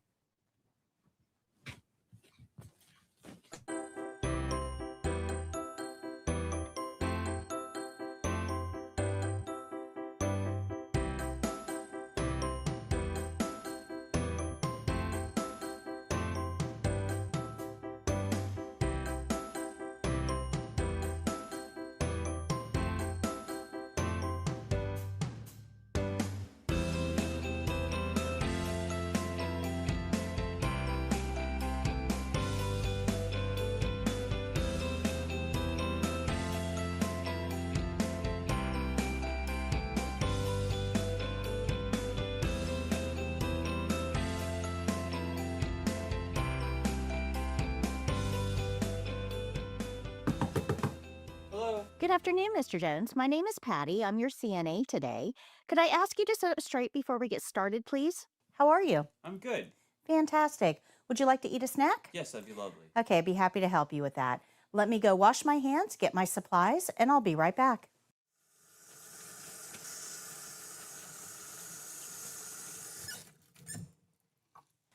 Okay, Mr. Jones, I'll give you a hand wipe so you can clean your hands before we feed you. Okay, would you like to take the hand wipe? Yes, please. Thank you. And go ahead and clean your hands.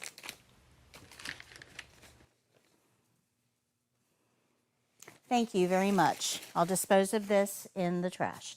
And would you like a clothing protector? Yes, please. I'm going to go get one for you. Okay, Mr. Jones, I'm going to take this clothing protector and put it over your chest. This will just protect your clothing while I feed you. And I'm going to pull up a chair. How are you doing today? Very good. Wonderful. Would you like a sip of water? Yes, please. Okay. And we have cinnamon applesauce. How does that sound? Great. Wonderful. Here we go. We're going to fill the spoon less than half full. And do you enjoy sports? Yes. What sport do you like? Football. Oh, I do too. Did you watch the big game yesterday? I was so happy my team won. Oh, it was such a great game. I couldn't believe in that last quarter what happened. Another bite? Yes, please. There you go. Would you like a drink? Yes, please. Okay. Good? Yes. All right. Yeah, my favorite team doesn't win very often. Usually when I'm watching, they're guaranteed to lose. Usually for me as well. Would you like another bite? No, thank you. Are you sure? Yes. Okay. Can I get you something else from the kitchen? No, thank you. Okay, if you get hungry later, please let me know. I will. Okay. All right, I'm just going to take this clothing protector off. And we'll clean your face. I'm going to put this in dirty linen.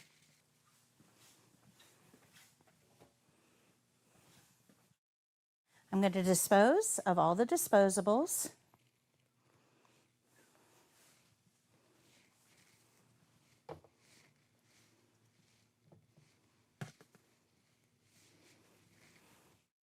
And we'll return the tray to the bedside table. Just going to move this to the side. And are you comfortable? Yes. Is there anything else I can get for you while I'm here? No, thank you. Would you like a magazine before I go? No, thank you. Let me get your call light for you. There's your call light. If you need anything at all, just hit that red button. We'll be happy to come help. I'm going to go wash my hands and document.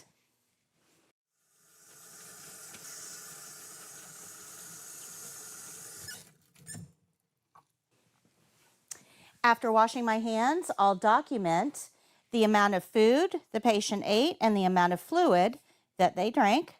Once I'm done documenting, I'm going to go wash my hands one final time.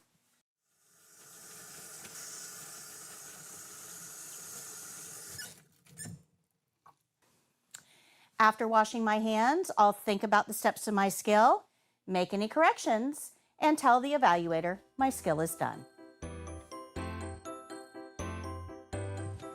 All right, any questions on that? So you don't have to close the curtain for this? No, because eating is a social event.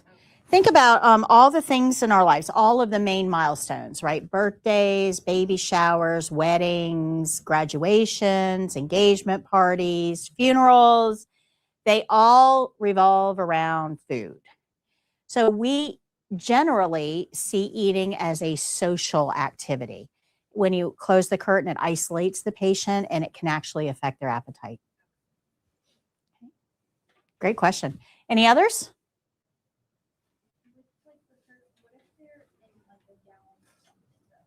Or would you close it in that aspect or still leave it open? So that's really going to depend on your specific situation for that patient.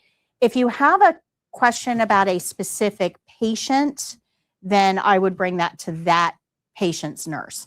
So, and I can give you a couple examples. Let's say we are working on this lady. She's laying in bed, she's in a gown, curtains open, she's able to see people coming and going. Sitting her up in bed and feeding her with the curtain open, not a violation. She's already, part of the social fabric, right? Not a problem. But if we're feeding somebody who just had a stroke 2 days ago and has weakness, and we know that they're going to be dribbling and they're uncomfortable and they're still learning how to maneuver food with, a part of a mouth that's not working, and they're embarrassed over it. Well, that's a little bit different situation. And in that situation, closing the curtain might benefit the patient with dignity versus. So that care plan would be different, right? That care plan would say, make sure that you're putting the spoon on the left side, make sure the patient's in an upright sitting position, make sure the curtain is closed, take time to feed the patient, very small bites because they can't manipulate. That care plan would be very specific to that patient's needs. But if you have a question on any specific patient, you would take that directly to the nurse. Okay. Good? Good. The biggest problem that most CNAs have, and I see this, there's one video that we put up, a short, that has like over 300 comments, and it's all the same thing. What about dementia? What about dementia? What about dementia? What about dementia? The biggest problems that most CNAs have, even those that are currently working, is they try to put every patient into a single patient-shaped hole. And we can't do that. But if you weren't taught that in clinical training, then you would automatically think that whatever rule you hear has to apply across the board to everybody. And that's going to do some people a disservice because it's not based on them and their reality. Good. Not everybody is a U-shaped person. And we have to have some sort of accommodation for that. Good. Any questions? Let's go ahead and take our break. When we get back, we've got one more skill to go. This is a big one, Peri-Care. But the good news is that we already know 90% of what we need to know to do that particular skill. So a little bit of learning, we're going to apply what we've already learned and master that one pretty quickly, and then you'll have some practice time. Come back in 15 minutes.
All right.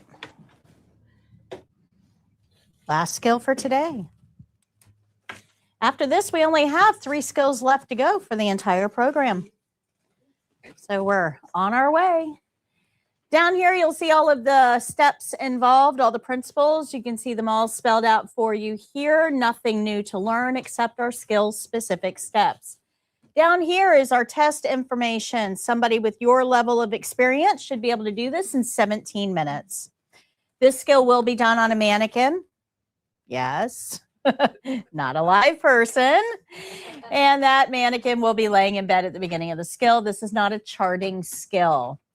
So let's take a look at page 153, where we have our care plan, our supplies, and our step-by-step instructions. A lot of supplies for this one. Here's our care plan. It says the female patient has been incontinent of urine and needs perineal care. The pad under the resident is wet, but the hospital gown and bedding is dry. That is a miracle. It will never really happen that way. When you have somebody who is incontinent, the pad will be wet, but most likely their gown will also be wet and need changed. Hopefully the bedding will remain dry. That's kind of the goal, by putting a pad underneath them, that the bedding remains dry, but the gown is usually going to need to be changed as well. But we'll take the gift that they give us for the test. This is going to require cleaning the patient, nothing else. So they really simplify this for us. This is a female patient. Our care plan is very specific on female patient. Doesn't mean that Peri-Care isn't going to be done on a male patient. It will be. And I have a whole section on male Peri-Care at the end of this. I think it's on page 154. Might be 154 has male Peri-Care. So that will discuss male Peri-Care. It's very, very similar. And we need to talk a little bit about incontinence. So all of our principles are known here except for our skill-specific one. But before we get into these steps, let's learn a little bit about what incontinence is and what it's not, because a lot of students have some misconceptions on this. So in order to understand incontinence, we have to look at a normally functioning urinary system. So 5th grade anatomy review, we have 2 kidneys. Those kidneys are connected through tubes called ureters to the bladder. The bladder is nothing more than a Ziploc bag. That's all it is. It holds urine. Your kidneys filter blood 24 hours a day. They pull out impurities and excess fluid and create urine. That urine drips down these tubes. Drip, drip, drip, drip, drip, drip, drip, 24 hours a day. Never stops. All of those drips accumulate in your bladder. There's a little valve at the bottom of your bladder that keeps the urine in the bladder until you feel like you have to go. You go to the bathroom, that valve opens, the urine comes out, it closes again, and you're off and running. This is a normally working urinary system. When your patient is incontinent, everything there works the same except for the valve. So your kidneys are still filtering blood 24 hours. Still putting drips of urine out. Those still fall down the tubes, drip, drip, drip, drip, drip, and they go into the bladder, just like a normally functioning urinary system. All of this is the same. The problem is that the valve doesn't hold those drips in the bladder anymore, so they just slide right out. This is why incontinent patients are going to be wet 24 hours a day, nonstop. Drip, drip, drip. If we have an incontinent patient, we're going to change the pad under them and clean them every 2 hours around the clock. So if I tell you, go check on your incontinent patient and change and clean them, and you come back and you tell me, oh, they're dry, they don't need to be changed, something is very wrong. Because in 2 hours, their kidneys have filtered blood. Their kidneys have produced urine. That urine has gone into the bladder. And because that valve doesn't work, that urine should have come out. Where is the urine? So if you have an incontinent patient and the pad is dry, there's a problem. Good? So if you come to me and say the pad is dry, I'm probably going to suspect that you're lying because you don't want to change the patient. And I'll go check for myself. If the pad really is dry, I got to look and figure out why. Because incontinent patients should never be dry. Now, there's another part of this, though, we have to think about with anatomy, with gravity. We have our patient laying in bed, right? That means that this whole system is laying flat. Urine is going to kind of lay on the bottom of that bladder. Just hang out. It's not going to come all the way out. It's just going to kind of lay in the bottom of the bladder and hang out. When you turn that patient onto their side, what do you think is going to happen to all that urine that's just kind of hanging? It's going to fall out. That's right. It's going to come out. So this is what's called positional. So when you turn a patient that's incontinent, chances are they're probably going to dribble some or wet some. And that's just because there's urine hanging out in the bladder that's going to be able to move when you move the patient. This skill is going to require that we clean the front, turn the patient on their side, and clean their back. So what that means is we're going to clean the front, turn the patient, and they're going to wet again, and that's okay. That's okay. You're never going to be able to get the patient completely and totally 100% dry. Now, there's a way of fixing this valve, though. It's a muscle, like any other muscle in the body. Now, I don't go to the gym, and I don't do bicep curls. And my arm is pretty flabby because of it. It doesn't work all that great. But if I went to the gym, yeah, it's okay. You good? If I went to the gym and started doing bicep curls, well, the first 2 or 3 days, I'm going to be nice and sore, but probably not see much effort or, much response. After a week or so, I'll probably notice that the bicep curls are getting a little easier. After 2 weeks, I could probably go up on my weight. And after 4 weeks, I probably see a decrease in flab, right? It takes time for effects to be noticed. Makes sense? It's not immediate. This is a muscle. If we start working it out over time, that muscle can actually start to work again. And the way that we do that is putting the patient on a bowel and bladder retraining program, which means we get them up and to the bathroom every 2 hours around the clock. 2 a.m., we're waking them up, getting them to the bathroom, putting them on the toilet. Regardless of whether we get anything, we're going through the motions. We're making that valve work. And then we put them back to bed. 2 hours later, up and back to the bathroom, back to bed. 2 hours later, up and back to the bathroom, back to bed. If you do this consistently for a couple of weeks, then this valve can actually develop competency again. And we can take our patient from incontinent back to continent. It's a pretty cool system. So some of your patients may be on bowel and bladder retraining. Now, something that you need to understand is that adult urine is not the same as baby urine. Babies, you can put a diaper on them, put them to bed, wake them up 8 hours later, and they still have skin on their little tushes, right? Because baby urine is very mild. And mild urine is not going to have much effect on the skin.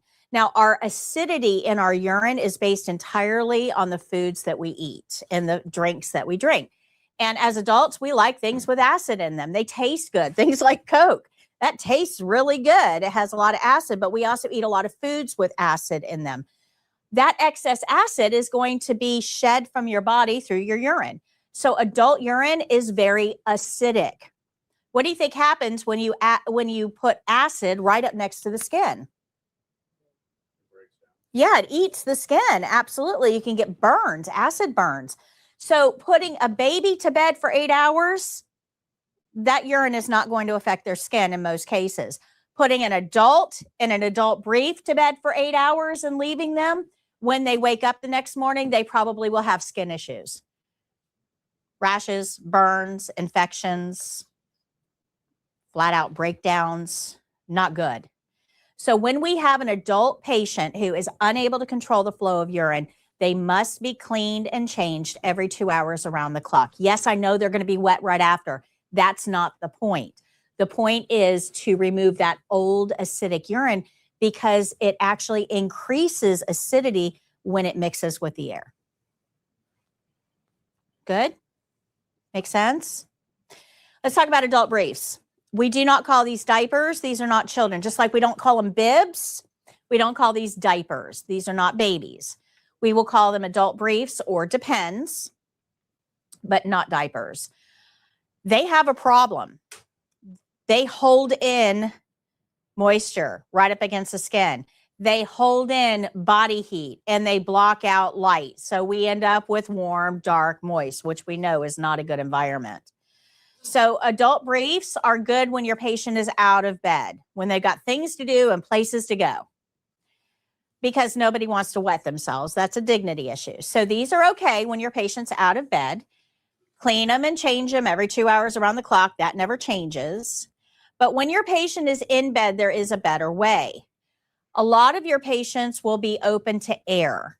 That's what it's called, open to air. We will not put an adult brief on this patient. We will put a pad underneath them and not have any undergarments on. That allows the urine to come out. It spreads along that pad and it gets pulled away from the skin. So we're not blocking out light, we're not holding in heat, and we're not holding that urine against all surfaces of the skin. This is a healthier alternative for skin issues and those that are prone to breakdown or infections. Again, this is not a decision you get to make. Who makes this decision?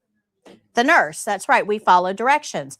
So some of your patients will be open to air. Some of your patients will be in adult briefs. We're going to follow the care plan that's set up for us to follow. But let's talk about that pad for a second. This is a great option. But do you guys remember me saying that room temperature always wins? Okay, urine is made up in your furnace area. So urine, when it comes out, is about 100, 101 degrees. Remember, our body's 98.6.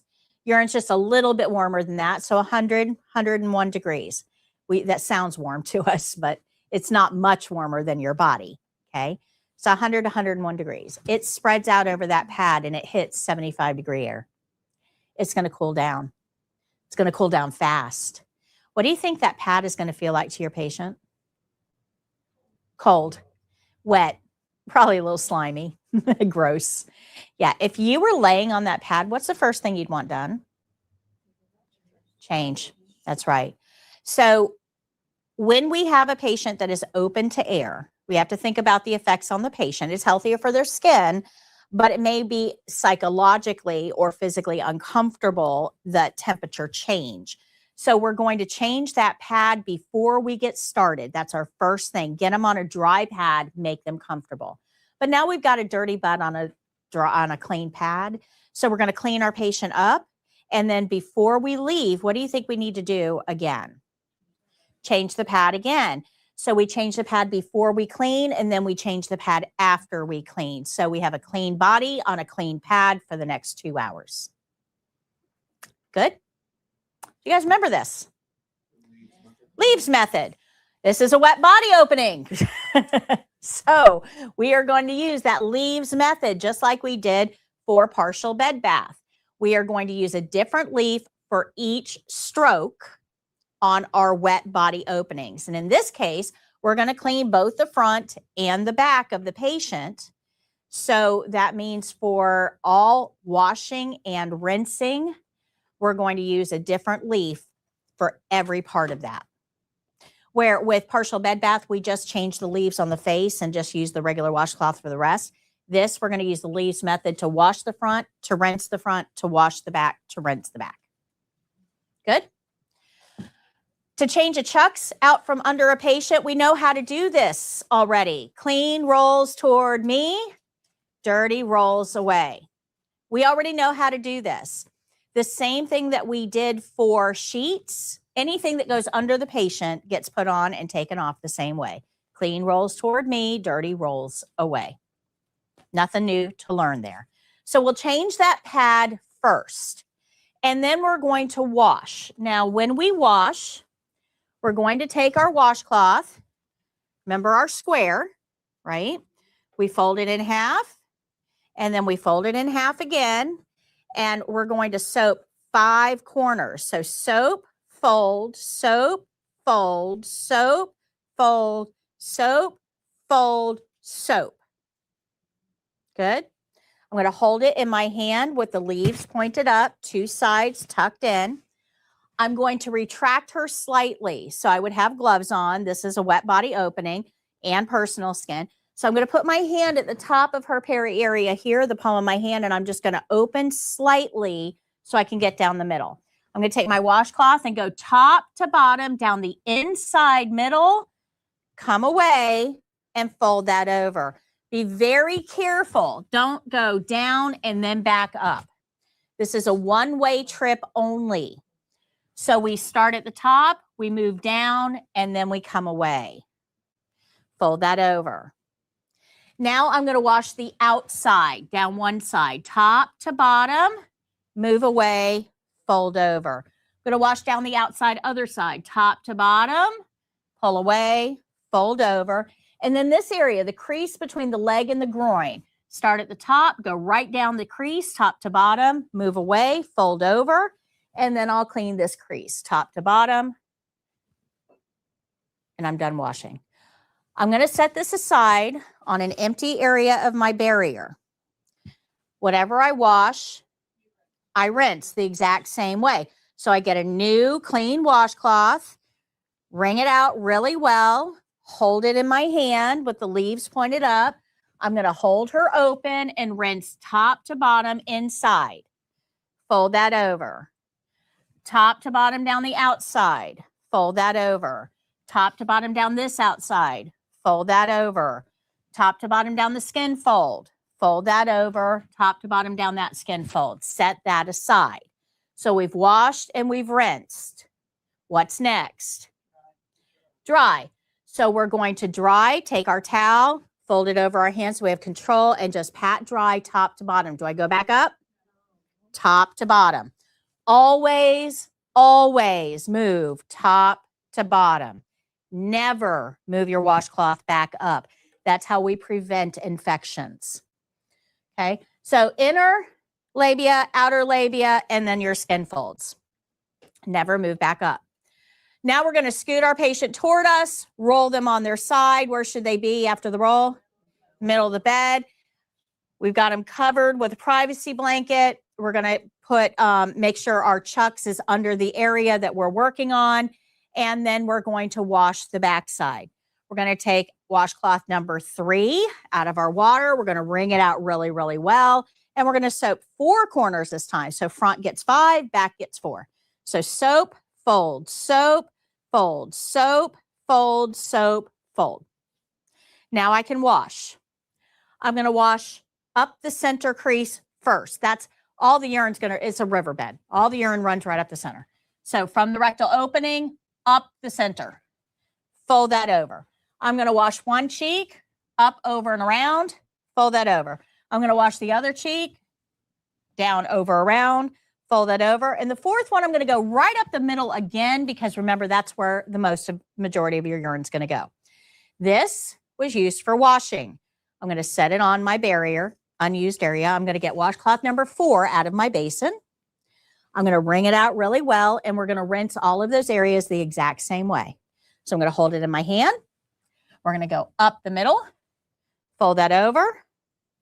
I'm going to rinse one cheek, fold that over. I'm going to rinse the other cheek, fold that over, and up the middle again. And we'll set that aside. Whatever we wash, we rinse. Whatever rinse, we dry. So I'll take my towel and dry all of those areas, moving always away from the rectum. Once I have the backside washed, rinsed, and dried, I'm going to change that chucks again. Clean rolls toward me, dirty rolls away. Are you with me?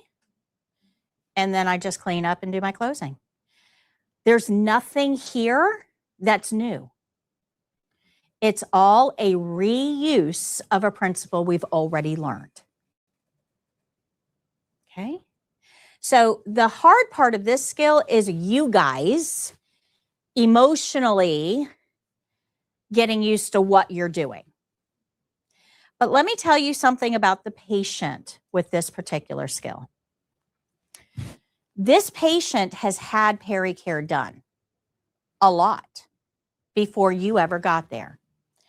The first time Peri-Care has to be done, that means it is a change for the patient. It is something new. The first time anything is done with the patient is not a CNA task because that's not normal. Do you remember me saying that on day one? CNAs do normal.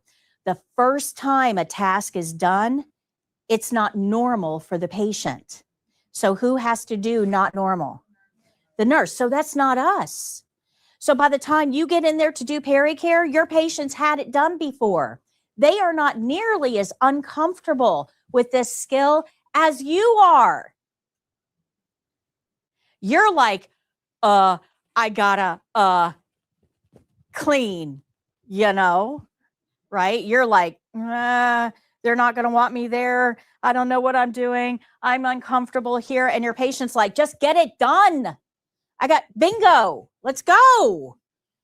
Right? You are going to be way more uncomfortable with this than your patient is. They've had it done. Your goal is to practice this enough that you're no longer uncomfortable with it when it comes to doing this in a real person. Because I guarantee you, if you go into your patient's room and you go, I gotta, you know, your patient is not going to be comfortable with that. And they're going to say, get out. Get me somebody that knows what they're doing. Bingo. Come on. You've got to develop a certain level of comfort with this. Make sense? Good. Okay. So we know everything we need to know to do this skill. We're going to use that to check off our checklist. Guys, do you see this checklist? This is one of the longest checklists. This is only on one care plan set, so you don't have a huge opportunity to get this skill. But I am going to tell you guys, this is a skill that you will be doing in clinical settings. You will. So it pays to get comfortable with doing this skill. Yes. And it will be a mannequin you'll be doing it on. But yes, this is, if you go to page 25 in your book, I don't remember which care plan set it's on.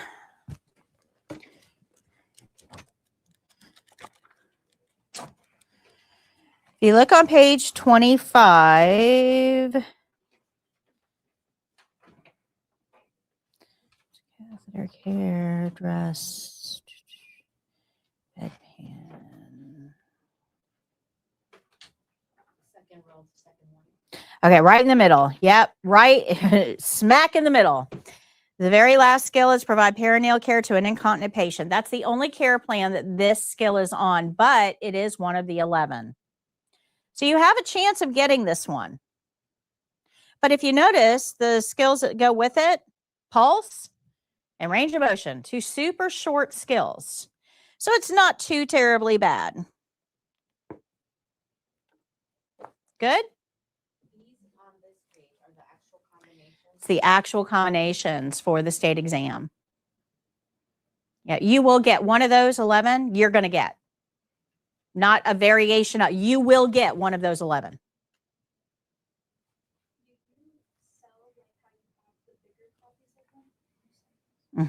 Yep, see Jake. Yeah. Don't order them online because I charge you way more online. See Jake. On page 25. So we're gonna do like One of those clipboards. Do you see how there's 11 clipboards? You're going to get one of those clipboards. Each clipboard has 3 skills. One of those skills is an ADL skill. activities of daily living, bathing, dressing, grooming. One of those skills is a mobility skill.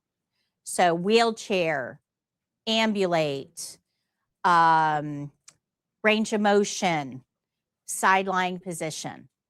And one of those skills is a documentation skill. So pulse, respirations, feeding, or drainage bag. So each one of those care plan sets, if you look at it, every one of them has a mobility skill. So let's look at that together since we've got a minute here. Let's look at that together. So look at the first care plan set, the first clipboard. See how it has range of motion? Look at the second clipboard. See how that one has a range of motion? Look at the third clipboard. That one doesn't have a range of motion, but it does have change position. The fourth clipboard has ambulate. In the middle row, the first clipboard has change position. The second clipboard has range of motion. The third clipboard has change position. So man, change position shows up a lot. Let's go to the bottom row. The first one has range of motion. The second one has range of motion. The third one has transfer from bed to wheelchair, and so does the last one. So every one of these has a mobility skill. Now let's look at ADL skills. Let's look at those. So the first one, your ADL skill is dressing a resident. The second one, your ADL skill is bedpan, toileting. The third one, your ADL skill is mouth care. That was the third one. The fourth one, feeding. Now in the middle, you've got foot care for the first clipboard. You've got Peri-Care for the second clipboard.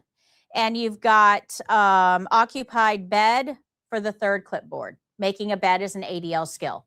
It's what you do for yourself at home. Last row, we've got catheter care, partial bed bath, mouth care, and hand and nail care. You guys see that? And then the third skill for every one of those clipboards, the ones that we didn't mention, is going to be a documentation skill. So in the top row, we've got respirations, we have feeding, we have respirations, we have feeding. Second row, we have pulse and respirations. And the last row, we have drainage bag, pulse, respirations, and drainage bag. So do you guys see how they put these together into a set? So each one of these sets has an ADL skill, it has a mobility skill, and it has a documentation skill in a very specific combination because they need it to fall within a minute range. They can't give you 3 super long skills. Good. So what you see on page 25, you will get one of these clipboards. It's not a maybe. It's not a variation of. You will get one of these clipboards.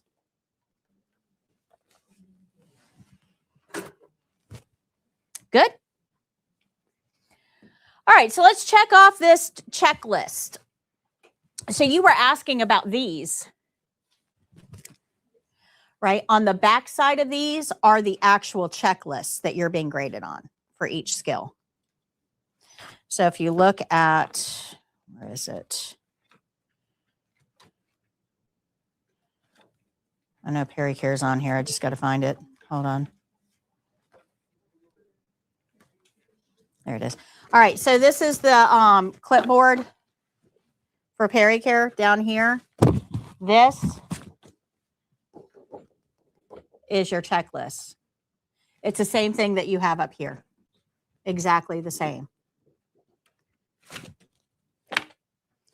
All right, so we're going to start out with our care plan and we're going to follow it. It's going to tell us what to do.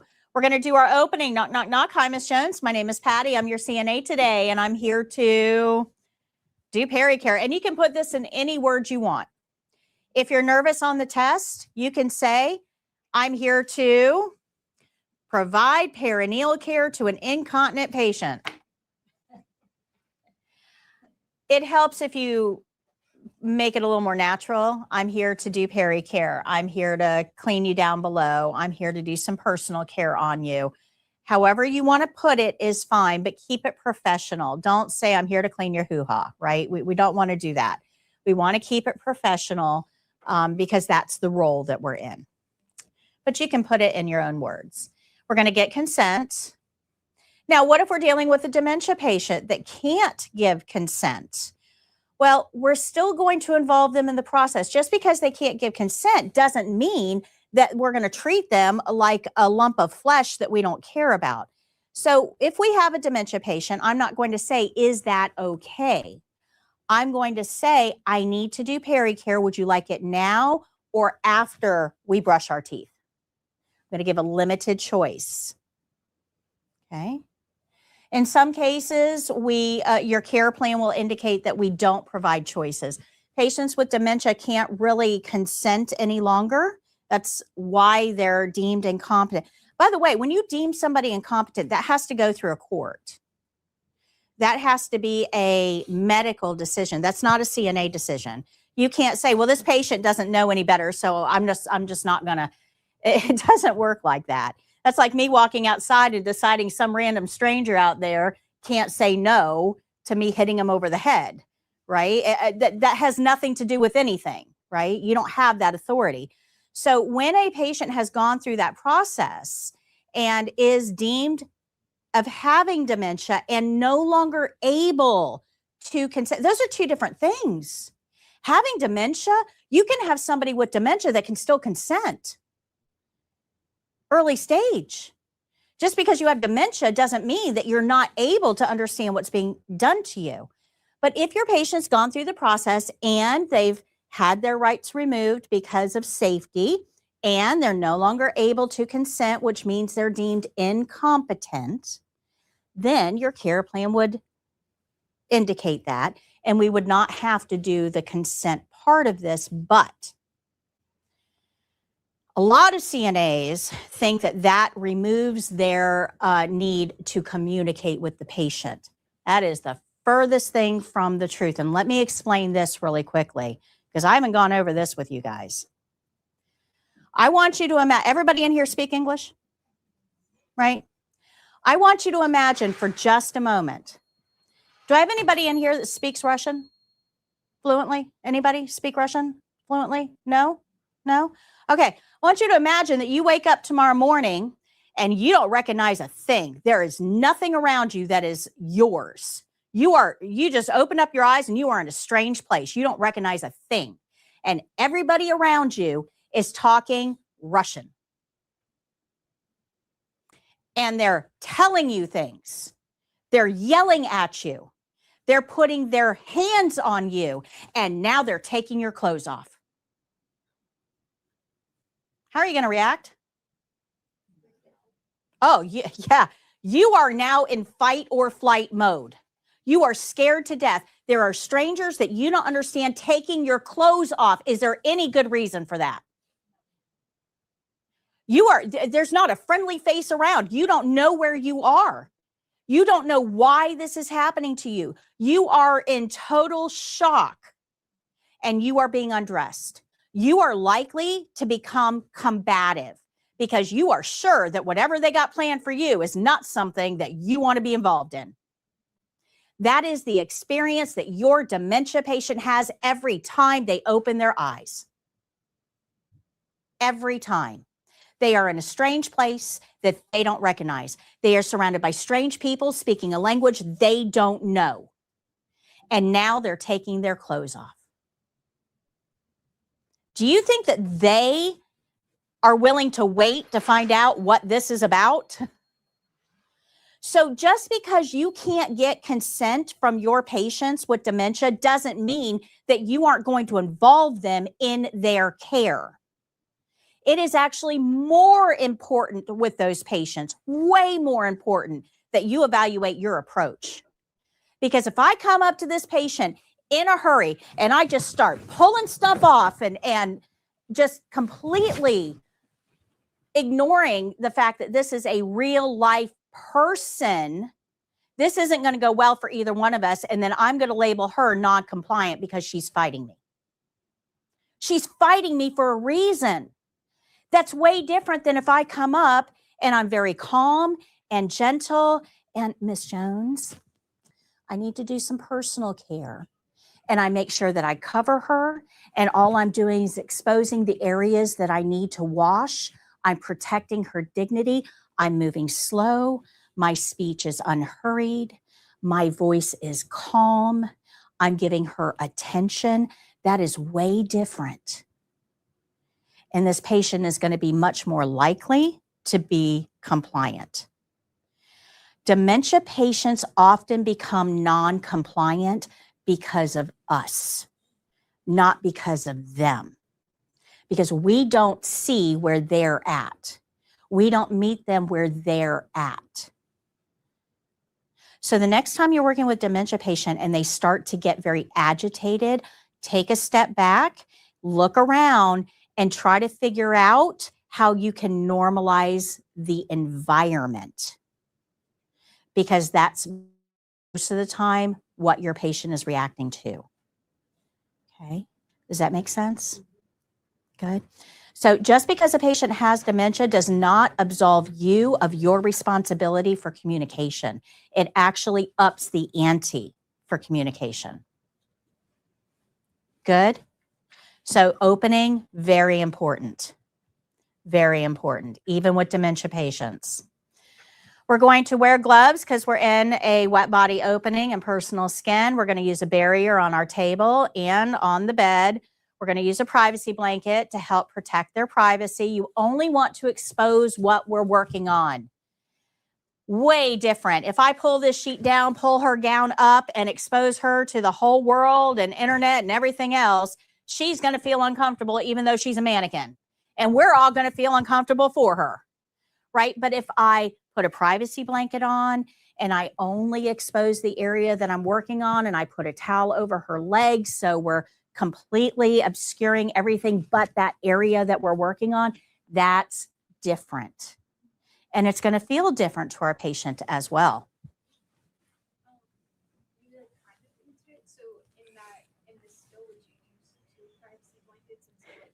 No, there's a way of doing this. I'm going to show you in the video, but let me walk you through this really quickly because it's pretty cool, actually. So let me show you real quick. Let's pretend I have a barrier on the table, okay? So if I have a privacy blanket, and I'm going to do this skill on the patient, I've got everything set up, got my water, all of that. So I'm going to take the privacy blanket, I'm going to unfold it. Remember, we don't snap it or shake it, we just unfold it. I'm going to put it over my patient. And I'm going to pull the sheet down underneath. Now, the whole way, I'm telling her what I'm doing. I'm going to put this blanket on. I'm going to pull your sheet down underneath. And I'm going to pull the sheet down to about her knees because of where I'm working, right? I don't need the sheet all the way down. I don't need her feet. So just her knees is fine. So now I've got her covered with a privacy blanket. She's still protected, still private. I got to get to her personal area, though. So in order to do this, I'm going to put my gloves on.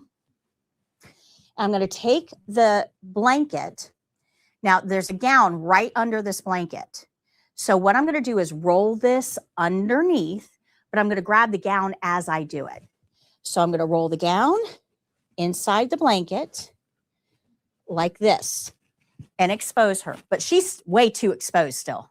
This is not comfortable for anybody. So I'm going to take my towel and place it right there. So now the only area that's exposed is what I'm working on. This is clinical.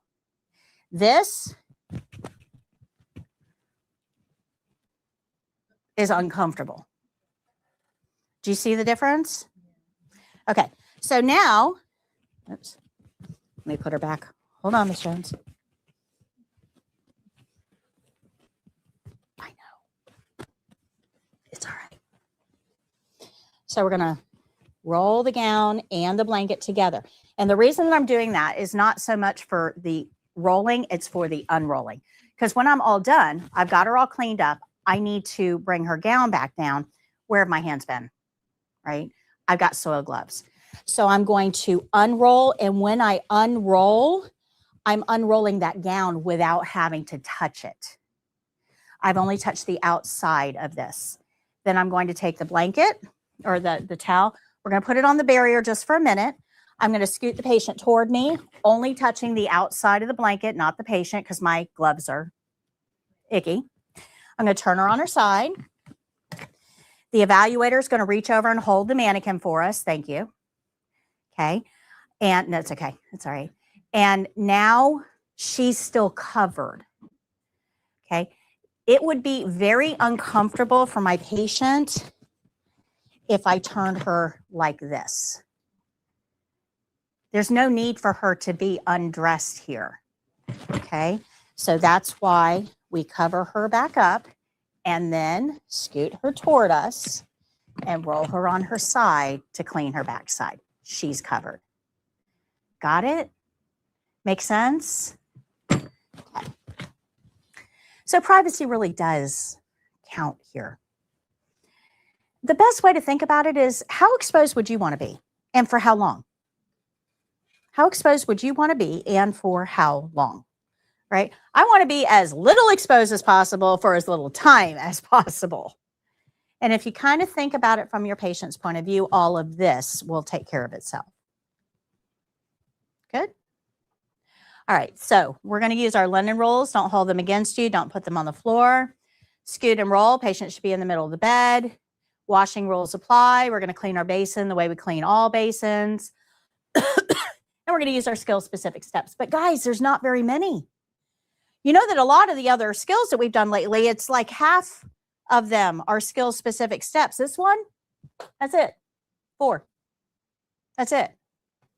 And most of that is top to bottom, please. And then you're going to do your closing. So this skill looks hard. It's hard for you because of your emotions. But from a testing checkpoint standpoint, yeah, it's almost all principles. Very, very little skill specific. Good. Now, you're going to see most of this again on Monday because we're going to do catheter care. Catheter care is Peri-Care with an extra step. So you're going to see a lot of this again on Monday. Okay. This care plan is only for this patient. This one's continent, takes care of himself, doesn't need us at all. This one is incontinent, but wears adult briefs all the time and changes herself and gets herself cleaned up. And yes, there are incontinent patients that can clean themselves. Perfectly okay. This one is incontinent and bedbound, but we've got her care plan every hour around the clock, not every 2, because of her specific needs. Good? Questions? All right, we're going to watch this video for this skill because it's got good close-ups. And Jake's going to pass out the review sheets. After this, we're going to have practice time. You don't have to stay to practice, but I would encourage you to do so because this skill requires the mannequin and the wheelchair skill requires the wheelchair. So you're going to have about an hour of practice time built into class today. And a lot of the skills that we have under our belt now really require supplies that we have in the classroom to practice.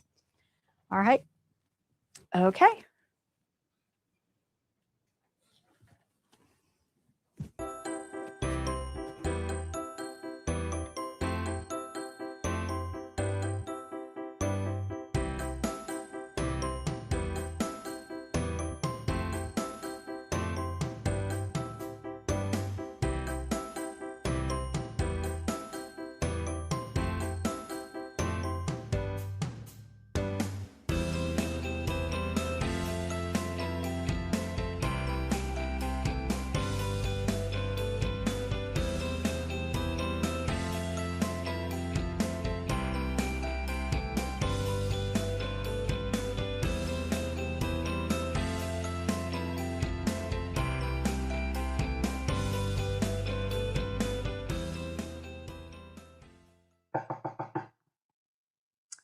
Hello, Miss Jones. My name is Patty. I'm your CNA today. How are you?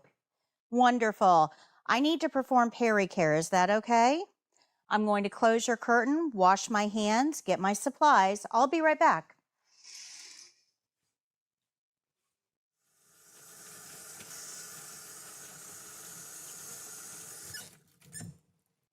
After washing my hands, I'll get my clean supplies. We're going to place the supplies on an overbed table, and we'll start with a barrier on the table, making sure that the absorbent side is facing up to catch any water spills. This gives us a clean place to put our clean supplies. For this skill, we're going to need 2 chucks. We'll need a towel, 4 washcloths, 1, 2, 3, 4, and a privacy blanket. We'll go to the patient area. And now I'm going to get a basin and soap.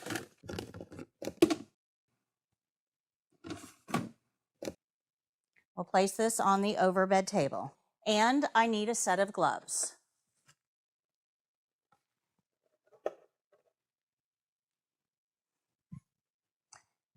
Now I'll go fill the basin. Miss Jones, I'm going to go get some water. I'll be right back. To fill the basin, I'm going to use a paper towel to turn the faucet on because my hands are clean. I'll use my wrist to feel the water temperature. It should feel warm, not hot, not cold, just warm. And we'll fill the basin about a quarter of the way full.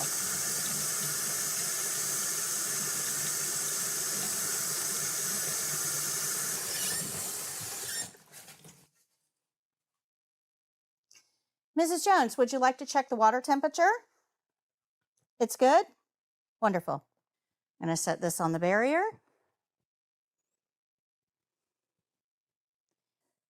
And this is a privacy blanket. This is going to keep you warm and protect your privacy while we do this skill.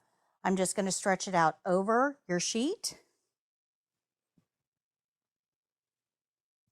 And then I'll pull the sheet down underneath the privacy blanket. And we're going to pull the sheet down to about your knees. Now,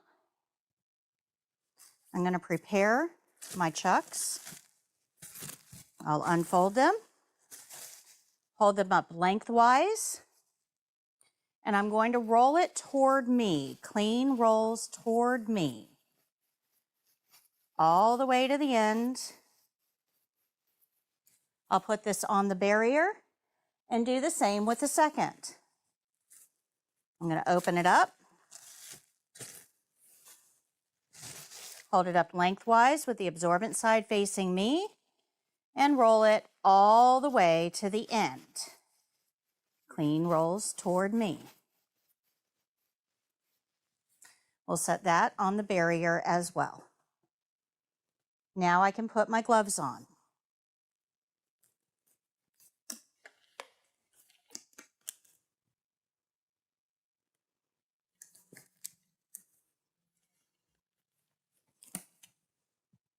I'm going to place the washcloth in the basin to warm. I'll take one of the chucks that's rolled.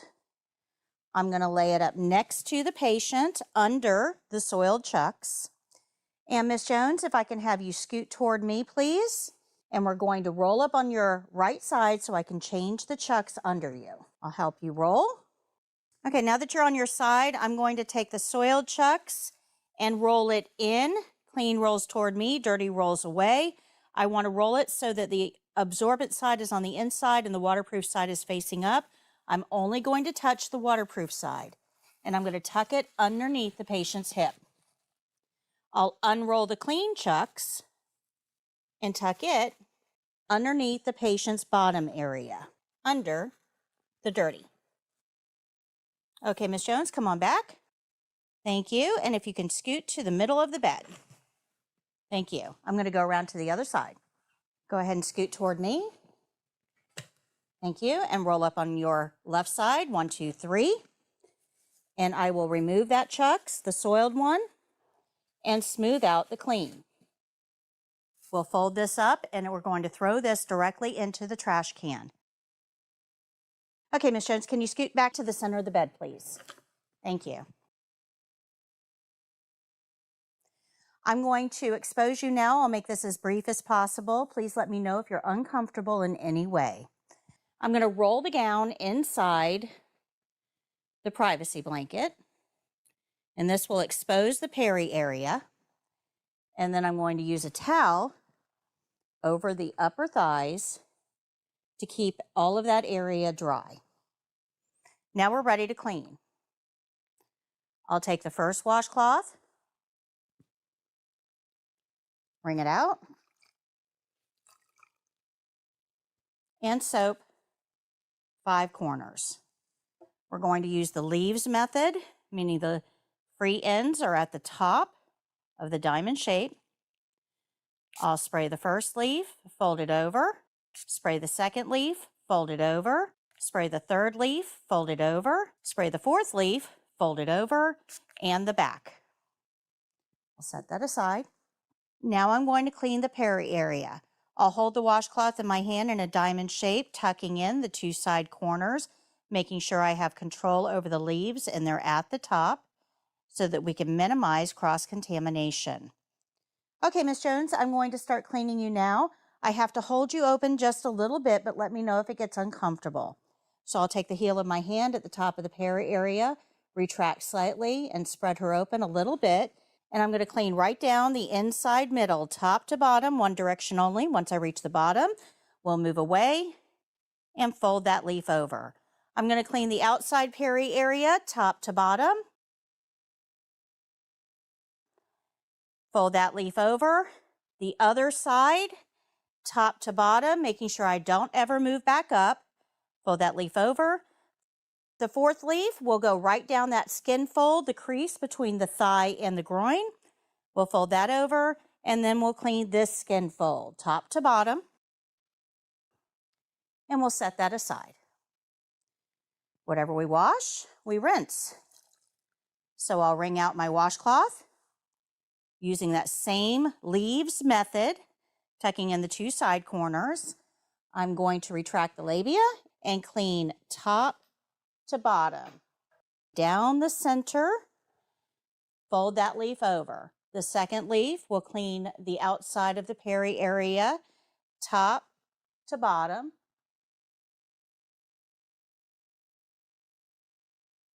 And then we're going to fold that leaf over.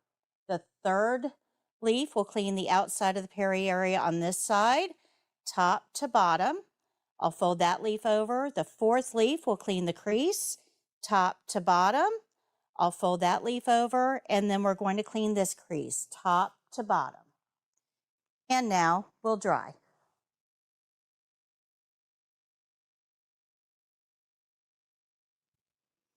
Okay, Ms. Jones, I'm just going to unroll your privacy blanket, putting the gown back over your legs, and I'm going to ask you to scoot toward me and roll you on your side so I can clean your backside. 1, 2, 3. And we're going to roll up. 1, 2, 3. We'll expose your backside, and the evaluator will hold the mannequin in place for this process. So now I can clean the backside. I'm going to wring the washcloth out. And this time, we're going to soap 4 leaves. So 1, we'll fold that over. 2, fold that over. 3, fold that over. 4. Set the soap aside. I'm going to start at the anal opening and move up the crease. Just like that. We'll fold that leaf over. I'm going to clean 1 buttocks. We're going to fold that leaf over, clean the other buttocks. We'll fold that leaf over, and then once more up the crease. We'll set this washcloth aside. Whatever we wash, we rinse. So I'll wring that washcloth out really well. I'm going to hold it in that leaves shape. I'm going to rinse right up the center crease. Fold that leaf over. We'll rinse 1 buttocks. Fold that leaf over. Rinse the other buttocks. Fold that leaf over, and then once more up the center crease. Now we'll dry those areas. So starting at the anal opening, we'll dry all of those areas. We'll set that aside. Now I'm going to take the new chucks, place it under the one that's on the bed, and we're going to roll this one toward the patient and tuck it under her hip, and unroll the new one and tuck it under the soil. Okay, Ms. Jones, come on back onto your back, please. Thank you, and then scoot to the middle, please. And I'm going to go around and remove that soiled chucks. Go ahead and scoot toward me. And then we're going to roll up on your side, 1, 2, 3. So I'll remove that soiled chucks and smooth out the new one. Come on back onto your back and then scoot to the middle of the bed, please. Thank you. This will be thrown away. Okay, Ms. Jones, you're covered. You're in the center of the bed. I'm going to go put your dirty linens away and clean the basin. I'll be right back. These items will go in dirty linen hamper.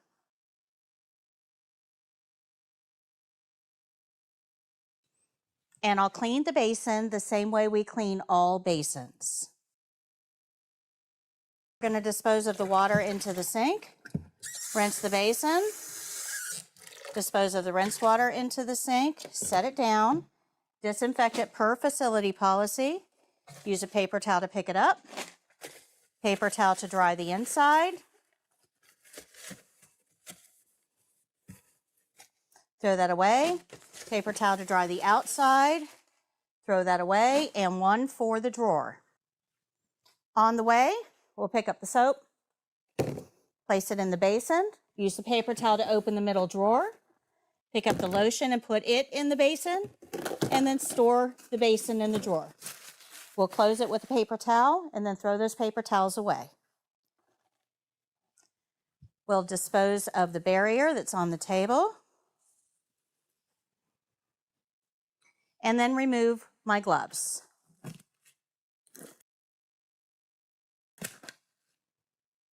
Okay, Ms. Jones, I'm going to pull your privacy blanket up and put your sheet back in place. We'll make sure that the patient is covered and that we roll the privacy blanket up in a ball as we remove it from the patient. I want to adjust the sheet for neatness and appearance. And I'm going to go place this in dirty linen.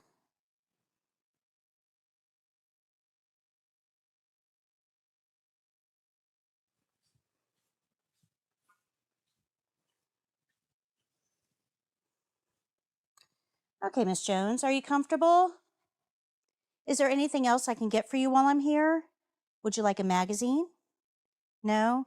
Okay, your environment is clean. Here's your call light. If you need anything at all, just press that red button and somebody will be happy to help you. Your bed is in the low position. I'm going to open your privacy curtain and go wash my hands. We'll return this table to storage before we go, leaving our area clean.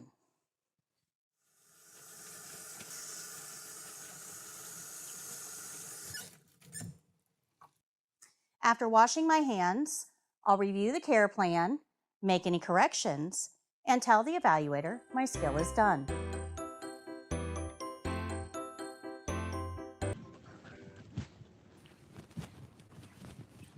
All right, any questions on that? Questions?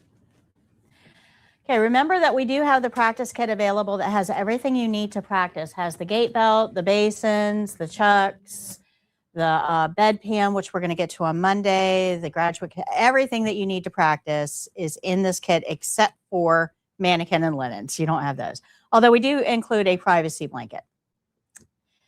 Homework over the weekend is going to be chapters 8 and 9. So chapter 8 is on rehabilitation, or I'm sorry, nutrition. Chapter 8 is nutrition.